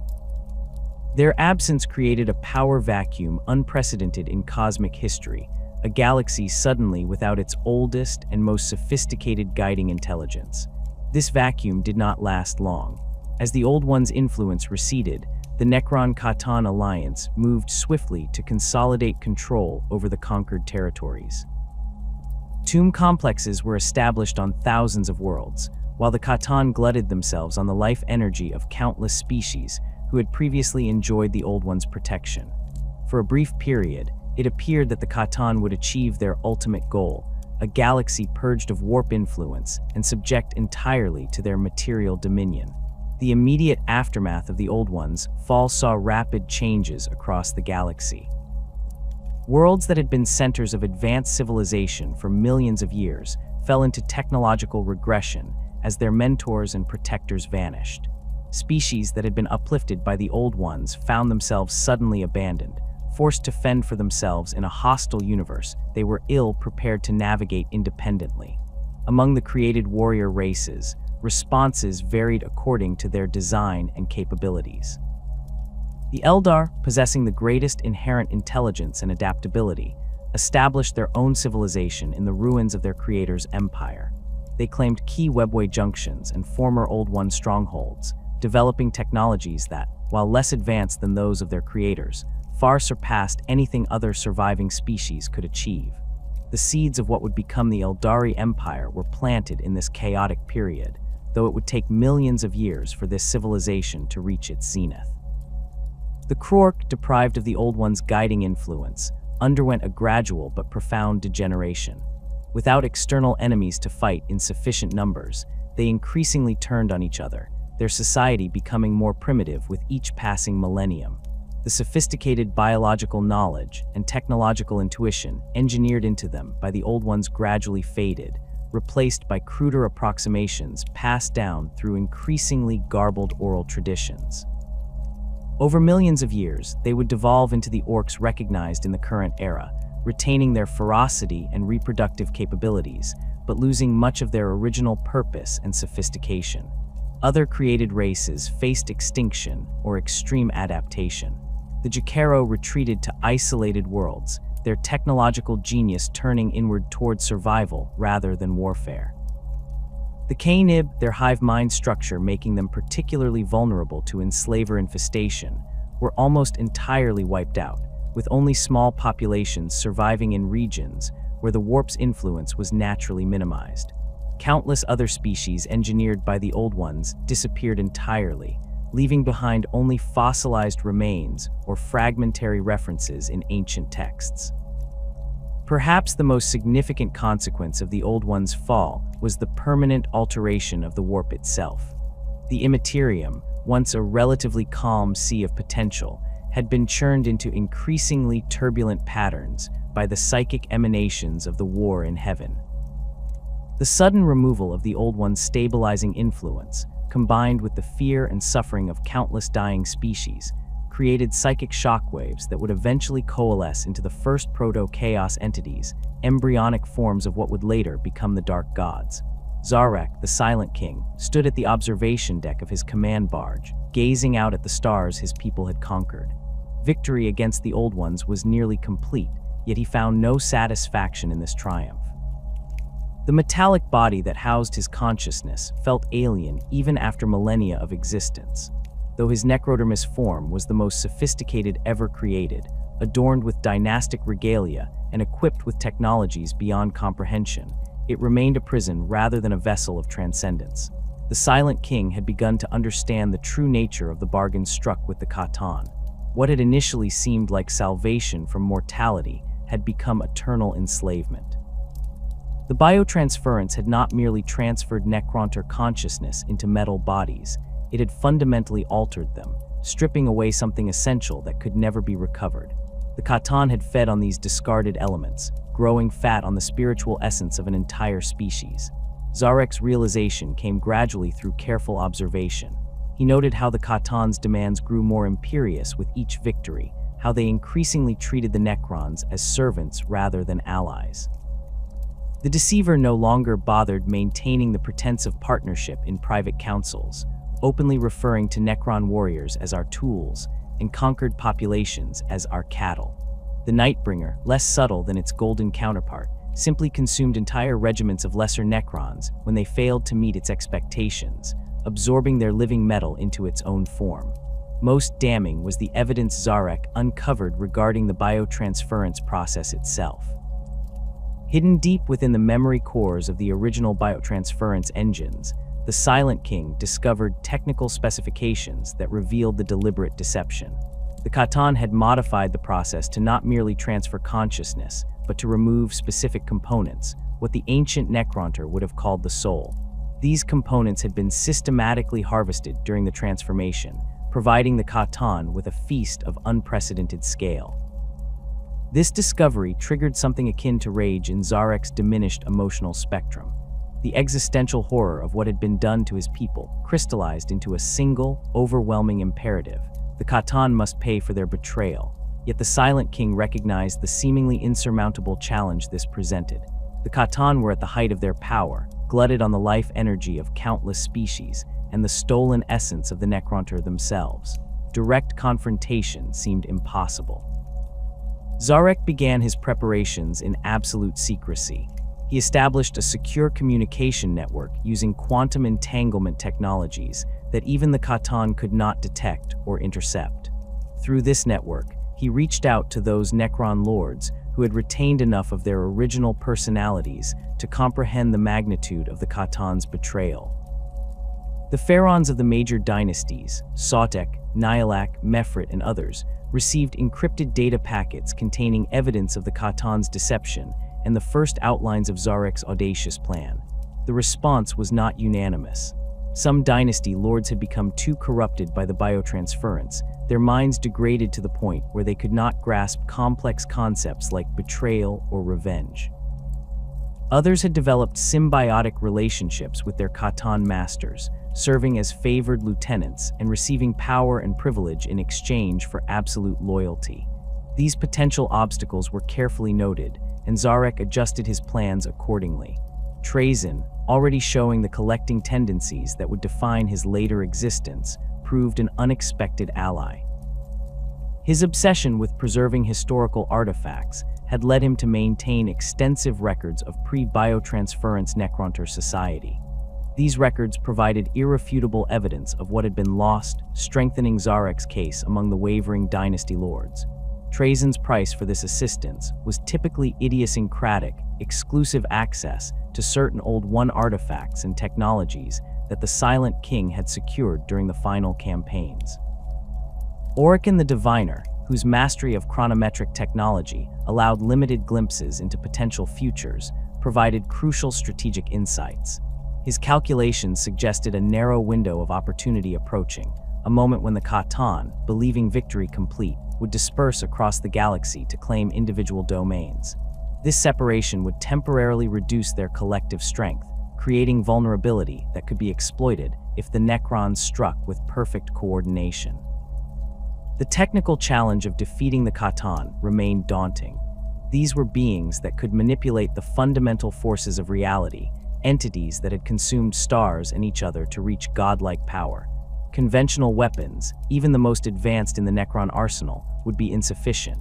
Zarek directed the most brilliant remaining cryptechs to develop new technologies specifically designed to combat their former masters. The breakthrough came from an unexpected source.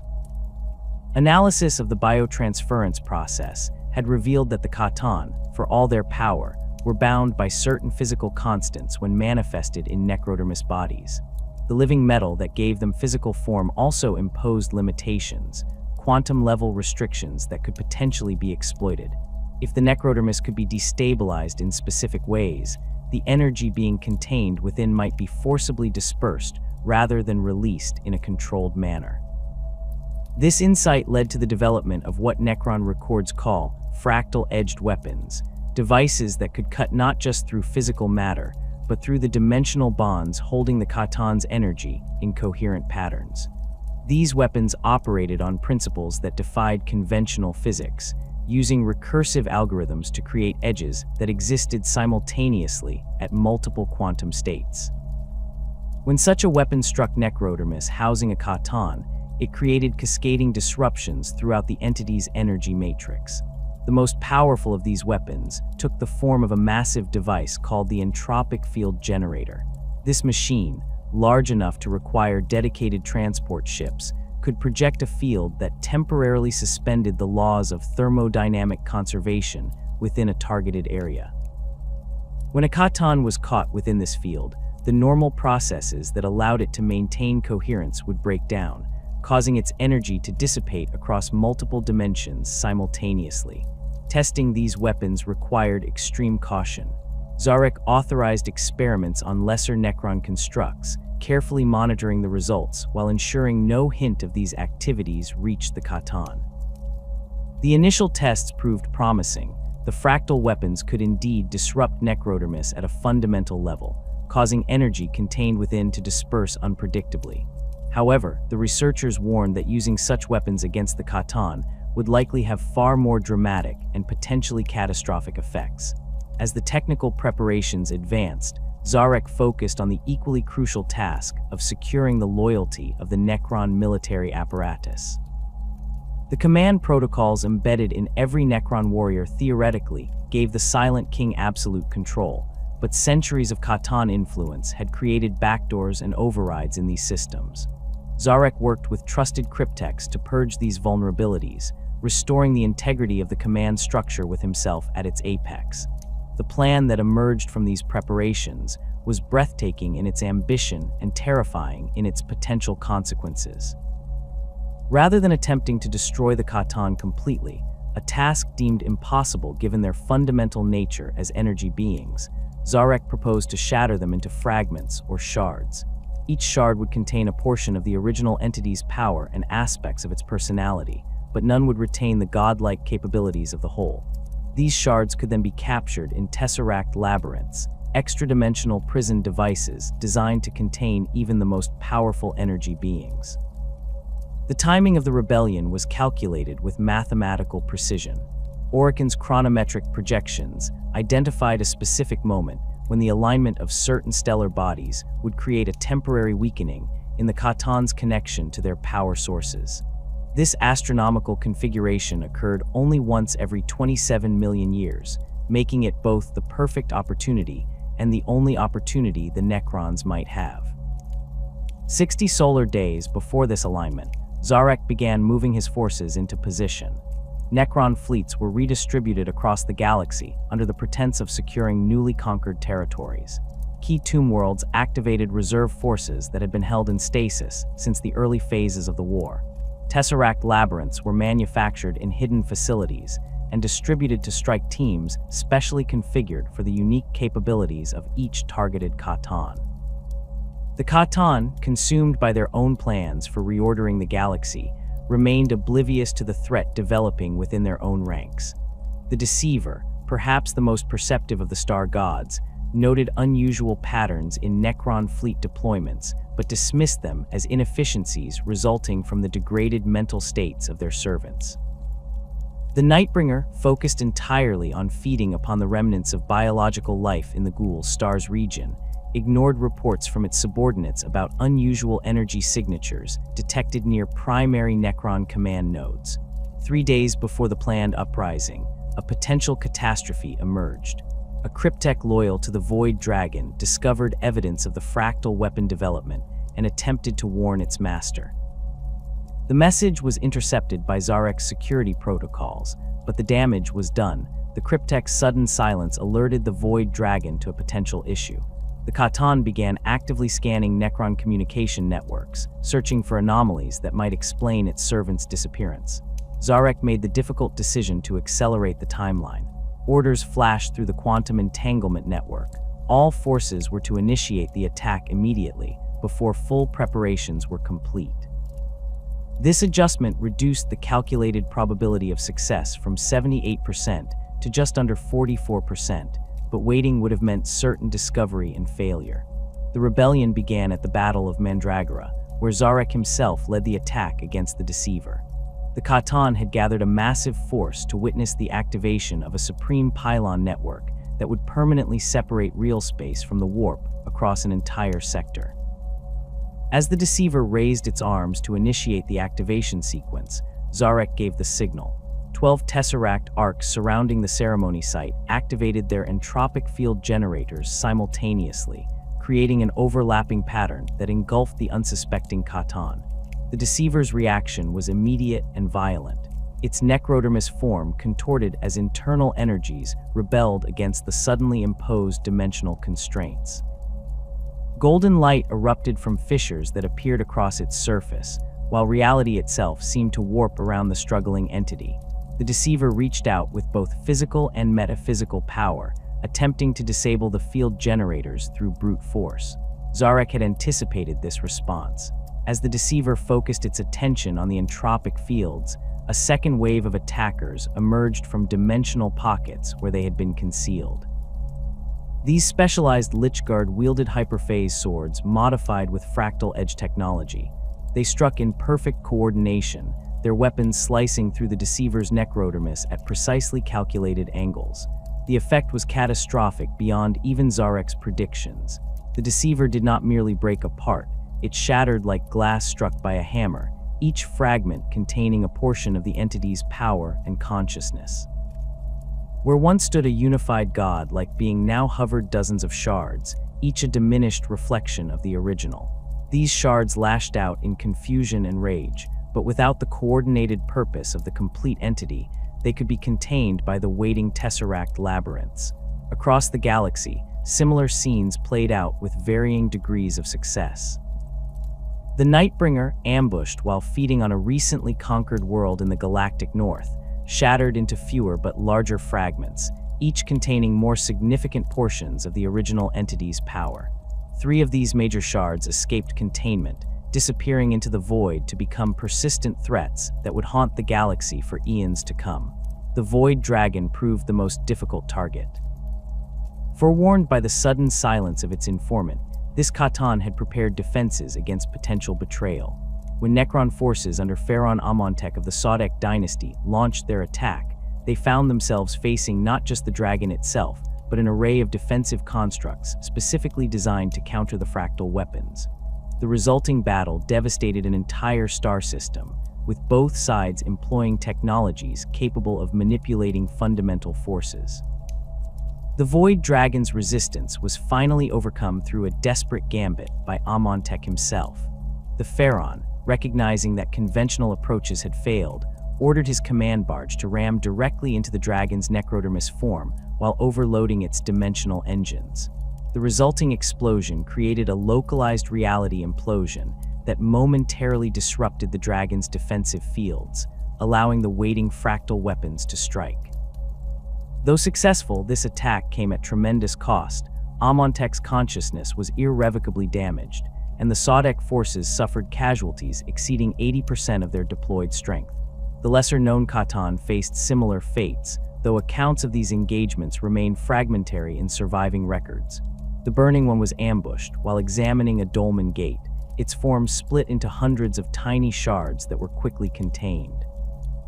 The Endless Swarm, perhaps due to its already distributed nature, proved particularly difficult to shatter completely, with numerous fragments escaping into deep space. The Flayer, caught in the midst of feeding upon a recently conquered population, suffered a unique fate. Its sharding released a retaliatory energy pulse that infected the attacking Necrons with a degenerative code virus, creating the first of what would later be known as the Flayed Ones.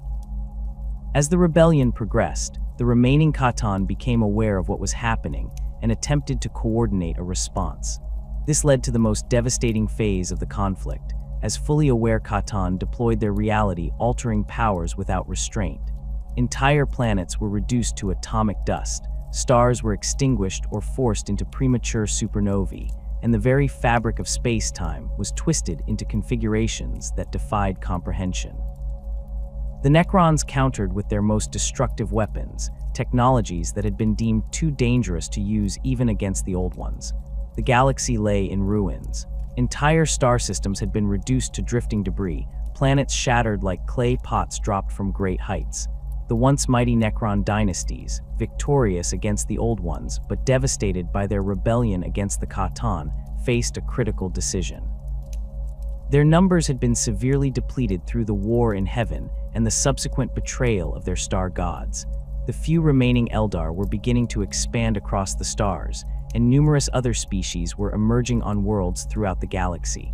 Zarek, the Silent King, surveyed the cost of victory from his command throne. The data streams flowing into his consciousness painted a grim picture. Over 60% of all Necron forces had been destroyed beyond recovery in the final confrontation with the Catan. Many of the survivors were damaged, their necrodermis bodies showing signs of degradation that self-repair protocols could not fully address. The energy requirements to maintain their current operational status would soon exceed available resources. More concerning than the physical damage was the mental deterioration affecting many of the survivors. The command protocols linking the Silent King to his legions showed increasing instability. Warriors that had functioned perfectly for millennia now exhibited behavioral anomalies, pausing mid-action, repeating movements unnecessarily, or simply shutting down without apparent cause. Higher-ranking Necrons weren't immune either. Several overlords had developed obsessive behaviors or memory fragmentation that compromised their effectiveness. The Flayer virus, unleashed when the Catan of the same name was shattered, presented an additional threat. This insidious code infection spread through proximity, causing affected Necrons to develop a horrific compulsion to collect and wear the skin of living beings. The first cases had been isolated and contained, but new outbreaks continued to appear, suggesting the virus could lie dormant before manifesting. Without intervention, it might eventually corrupt the entire species. Against this backdrop of physical and mental deterioration, Zarek recognized that the Necrons could not maintain their dominance of the galaxy in their current state. Their victory had come at too great a cost. The remaining Necron forces, while still formidable, lacked the numbers and resources to simultaneously hold their conquered territories, hunt down the escaped Catan shards, and contain the emerging younger races. After consulting with the remaining Pharaons and his most trusted advisors, Zarek decreed what would become known as the Great Sleep. The Necrons would enter a state of stasis, their consciousness suspended while their bodies underwent repair and regeneration. This dormancy would last for 60 million years, a time span calculated to allow the galaxy to forget their existence while providing sufficient time for their systems to fully restore. The implementation of this strategy required the establishment of tomb worlds, planets converted into massive stasis facilities where the Necron legions could safely slumber. Each dynasty was instructed to select worlds within their territory that met specific criteria. geological stability, defensible positions, and isolation from likely paths of developing civilizations. These worlds would be transformed into fortresses designed to endure for tens of millions of years. The construction of the tomb worlds represented the final great engineering project of the Necron Empire before their withdrawal. Thousands of planets were hollowed out, their cores replaced with vast computational arrays and power generation systems. Layer upon layer of defenses were installed, from conventional weapon emplacements to reality-altering devices that could remove portions of the tomb from normal space-time if threatened. The architecture of these tombs followed consistent patterns while incorporating each dynasty's aesthetic preferences. The Sadek dynasty favored massive, imposing structures with sharp angles and prominent dynastic iconography. Their tombs typically extended kilometers below the planetary surface, with multiple redundant chambers arranged in concentric circles around a central stasis vault. The Nihilak preferred more intricate designs, their tomb complexes resembling three-dimensional labyrinths with numerous false passages and trap-filled decoy chambers to confuse potential intruders. The technological sophistication of these structures far exceeded anything that would exist in the galaxy for millions of years to come. The stasis crypts themselves operated on principles that partially removed their occupants from the normal flow of time. A Necron warrior placed in one of these crypts would experience the passing of 60 million years as nothing more than a momentary discontinuity, closing their eyes in one era and opening them in another with no subjective time passing between. The power requirements for maintaining this stasis field across an entire tomb world were enormous. Each facility incorporated multiple redundant energy sources, geothermal taps extending to the planet's core, stellar energy collectors in orbit around local stars, and in some cases, contained dimensional pockets where artificial stars provided constant power. These systems were designed to operate autonomously for the entire duration of the Great Sleep, with self-repair capabilities and adaptive algorithms to address unforeseen circumstances. Protection of the sleeping Necrons was entrusted to specialized constructs designed to remain active during the long dormancy. Canoptech scarabs, beetle-like machines roughly the size of a human hand, would patrol the tomb corridors in endless swarms, repairing any damage to the physical structures and eliminating small intruders. Canoptech spiders, much larger constructs resembling arachnids with multiple manipulator limbs, supervised these scarab swarms and handled more complex maintenance tasks. For defense against more significant threats, tomb worlds deployed Canoptech wraiths, spectral, serpentine constructs capable of phasing through solid matter. These guardians could move through walls and floors, appearing seemingly from nowhere to eliminate intruders. The most formidable defensive construct, the Canoptech Sentinel, resembled a massive mechanical scorpion with a focused energy projector where a biological creature would have a stinging tail. These rare constructs were typically assigned to guard the most critical sections of a tomb, such as the stasis chambers housing dynasty lords or the containment facilities for captured Khatan shards. Beyond these active defenses, the tomb worlds incorporated numerous passive protection systems. Many were built beneath the surfaces of seemingly dead worlds, with no external structures to betray their presence. Others were hidden within asteroid fields or beneath the ice caps of frozen planets. Some dynasties went so far as to position their tombs within unstable star systems, calculating that the hostile environment would discourage exploration by emerging species. The awakening protocols established for these tomb worlds balanced automation with hierarchy. Each facility was programmed to begin revival procedures after the predetermined 60 million years had passed, starting with the cryptechs and technical specialists needed to ensure all systems were functioning correctly. These initial awakened personnel would then revive the nobility and command structure, who would assess the galactic situation before determining whether to awaken the warrior classes. Additional triggers could initiate premature awakening if specific conditions were met. Major breaches of outer defenses, detection of Khatan energy signatures in proximity to the tomb, or significant seismic events that threatened structural integrity would all prompt the revival of defensive forces. These contingency protocols were designed to ensure the tomb worlds could protect themselves even if awakened before the intended time. Communication between tomb worlds during the Great Sleep was minimal but not entirely absent. Quantum entanglement networks connected major dynasty centers, allowing for the exchange of critical data even while most systems remained dormant. These networks operated on extremely limited bandwidth, sufficient to transmit binary alert codes but not complex information. The intent was to prevent cascading premature awakenings while still allowing for coordinated responses to galaxy-wide threats. As the Necron race prepared for their long dormancy, Zarek made his final address to the assembled pharaons and overlords. The Silent King acknowledged his responsibility for the biotransference that had reduced their species to soulless machines, and for the rebellion against the Khatan that had left them too damaged to maintain their empire. As penance for these decisions, Zarek announced that he would not join his people in the Great Sleep. Instead, he would exile himself from the galaxy entirely, traveling into the intergalactic void to contemplate his failures and seek potential redemption for his people. This announcement sent shockwaves through the Necron command structure. The command protocols binding the Necron hierarchy had been centered on the Silent King since the species' creation. His voluntary removal from this system meant that upon awakening, the dynasties would no longer be bound by his overriding authority. Each pharaon would become truly autonomous, free to pursue their own agendas without reference to a central authority. Some historians have suggested this was Zarek's final gift to his people, a restoration of the independence they had possessed as biological beings. Others view it more cynically, as an abdication of responsibility for the difficult rebuilding process that would follow the Great Sleep. Whatever his true motivation, the Silent King's departure marked the end of unified Necron civilization.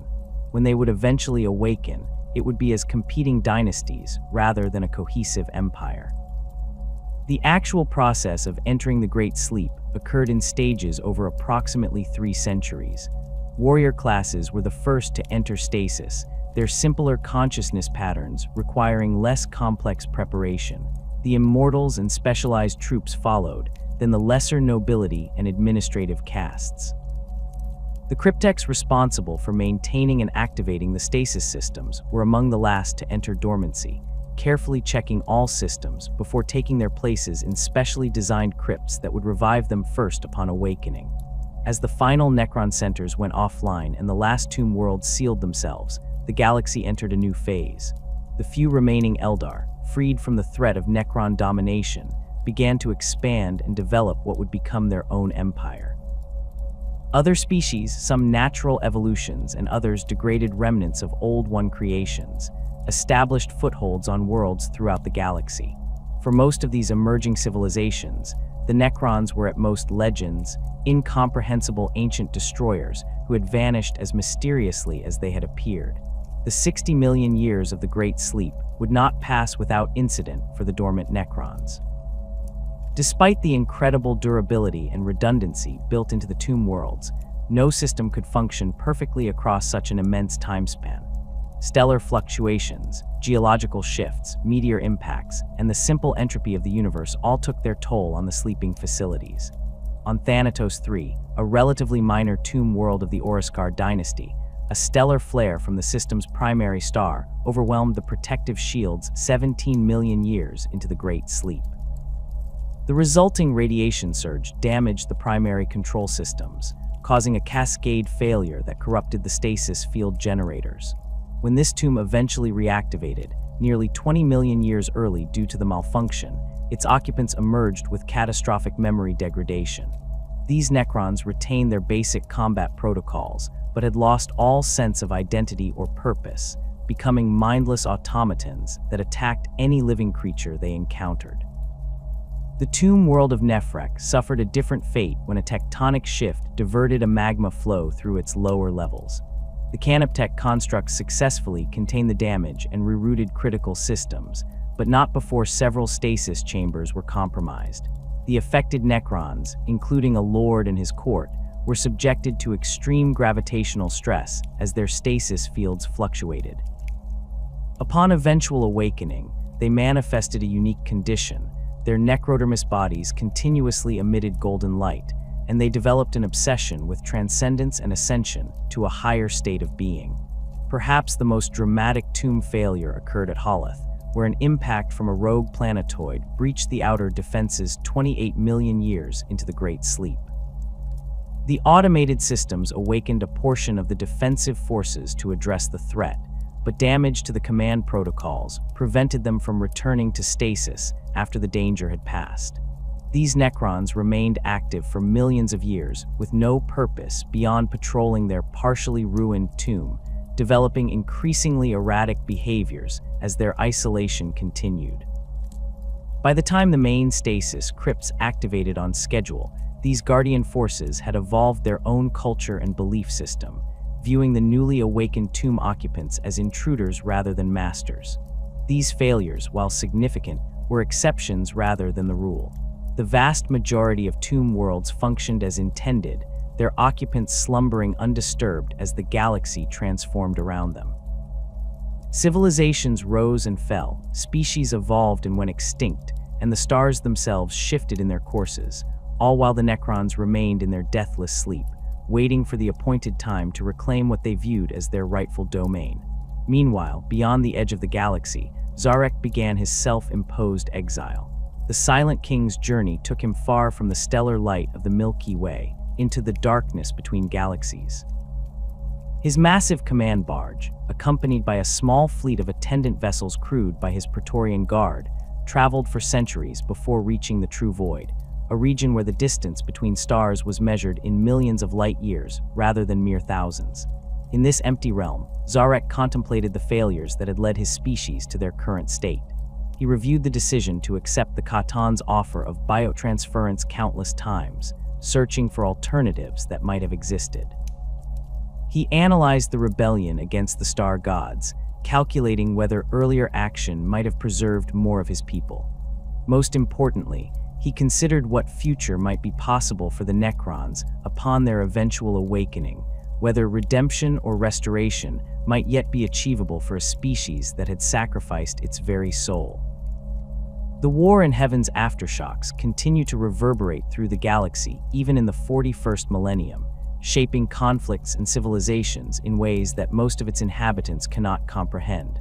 What began as a struggle between the Old Ones and the Necrontyr, escalated by the Khatan, and concluded with the Great Sleep, left an indelible mark on the very fabric of reality itself. Perhaps the most profound legacy of this ancient conflict is the fundamental alteration of the warp. Before the war in Heaven, the Imperium existed as a relatively calm reflection of the material universe, a realm of potential and psychic energy, but lacking the predatory consciousness that now defines it. The unprecedented scale of death and suffering during the war created ripples in the warp that never truly subsided. Billions of sentient beings experiencing terror, pain, and despair imprinted these emotions onto the Imperium, creating the first patterns that would eventually coalesce into the Chaos Gods. The transformation was gradual but irreversible, as the Old Ones created increasingly psychically attuned warrior races to combat the Necron threat.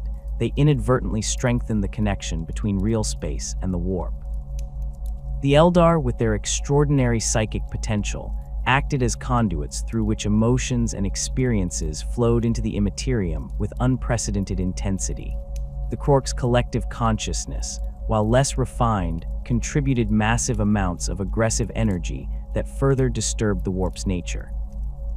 By the time the Necrons entered their Great Sleep, the warp had already begun its transformation from a neutral dimension into the turbulent, predatory realm recognized in the 41st millennium. The first proto-demons, formless entities of pure emotion, had emerged from the psychic residue of the war. These beings would eventually evolve into the complex demonic hierarchies that now serve the Chaos Gods, but their origins lie directly in the suffering generated during the war in Heaven. This turbulent warp made conventional interstellar travel increasingly hazardous for emerging species. Without the Old Ones' guidance or access to the damaged webway, younger races were forced to develop alternative methods of faster-than-light travel. Many early civilizations that arose after the war in Heaven were effectively trapped within their home systems, unable to establish interstellar empires due to the dangers of warp transit. Only when humanity eventually developed the Gellar field in the 18th millennium would relatively safe warp travel become possible again for a non-psychic species. The physical legacy of the War in Heaven is equally significant, though often less recognized. Scattered throughout the galaxy are weapons and artifacts of terrifying power, remnants of technologies deployed by both the Necrons and the Old Ones. The Blackstone fortresses, originally called the Talismans of Vol in Eldar mythology, represent one of the most potent examples of this ancient weaponry. These massive star-shaped structures, capable of channeling energy directly from the warp, were originally created to combat the Catan and their Necron servants. In the 41st millennium, only a handful of these fortresses remain operational, their full capabilities barely understood by their current possessors. The fortress used by Abaddon the Despoiler during the Gothic War demonstrated a fraction of its potential when it was used to destroy the planet Savivan, yet even this devastating display represented only a minor application of the weapon's true power. At full capacity, directed by operators who fully understood their function, the Blackstone fortresses were capable of extinguishing stars. Other Old One technologies survive in fragmented or degraded forms. The webway itself, though damaged and diminished, remains partially functional, used primarily by the Eldari and their dark kin. What modern users of these ancient tunnels fail to appreciate is that the webway they access represents merely a shadow of its original extent. Before the War in Heaven, the webway connected virtually every star system in the galaxy, allowing instantaneous travel without the risks of warp exposure. The current network, with its collapsed sections and demon-infested regions, is like a few surviving roads of what was once a galaxy-spanning superhighway system.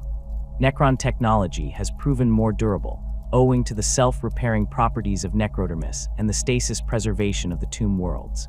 Gauss weapons, capable of disintegrating matter at the molecular level, remain as deadly in the 41st millennium as they were 60 million years ago. Tesseract labyrinths, devices capable of imprisoning beings of immense power in dimensional pockets, continue to function according to their original specifications. Most concerning for the younger races are the celestial orrery, devices that can trigger supernovae at will, and the World Engine, a planet-sized weapon platform capable of destroying entire systems. The Catan shards represent perhaps the most dangerous technological legacy of the ancient conflict. When the Necrons rebelled against their star god masters, they found themselves unable to truly destroy these beings of pure energy. Instead, they shattered the Catan into fragments, each containing a portion of the original entity's power and consciousness. These shards were imprisoned in tesseract labyrinths and secured in the deepest vaults of the tomb worlds. As the Necrons awaken in the 41st millennium, some of these vaults have been breached, either through internal malfunctions or external interference. The released Catan shards, though far less powerful than their original forms, remain among the most dangerous entities in the galaxy. The transcendent shard of the Nightbringer encountered on Damnos demonstrated the ability to manipulate matter and energy on a fundamental level, while the Dragon shard imprisoned on Mars has influenced human technological development for millennia through its subtle psychic emanations.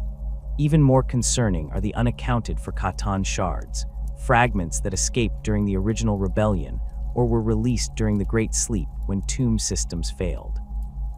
These entities operate according to their own incomprehensible agendas, sometimes manipulating mortal civilizations into serving their needs, other times working to restore themselves by locating and absorbing other shards of their original being.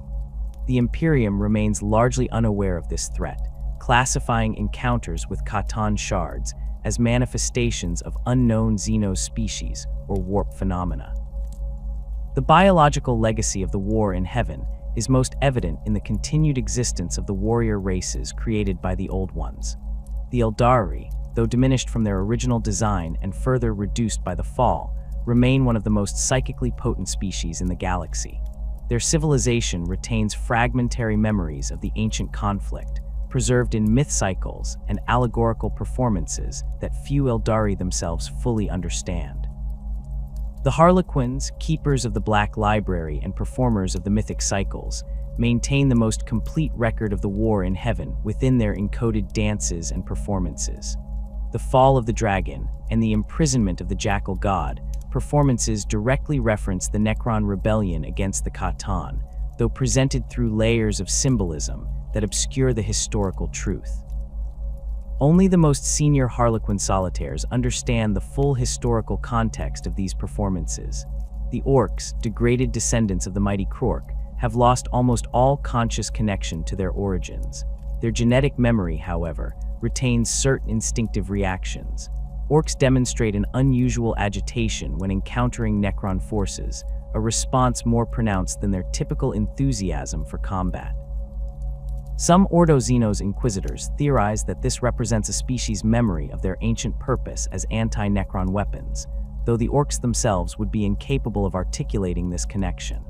Other species created during the War in Heaven have survived in highly altered forms. The Jacaro, occasionally encountered by Imperial forces and prized by radical inquisitors for their technological abilities, are believed to be descendants of a maintenance species created to service Old One technology. The Trud, with their unusual relationship to entropy and time, may represent another degraded Old One creation, though their exact purpose in the ancient conflict remains unclear.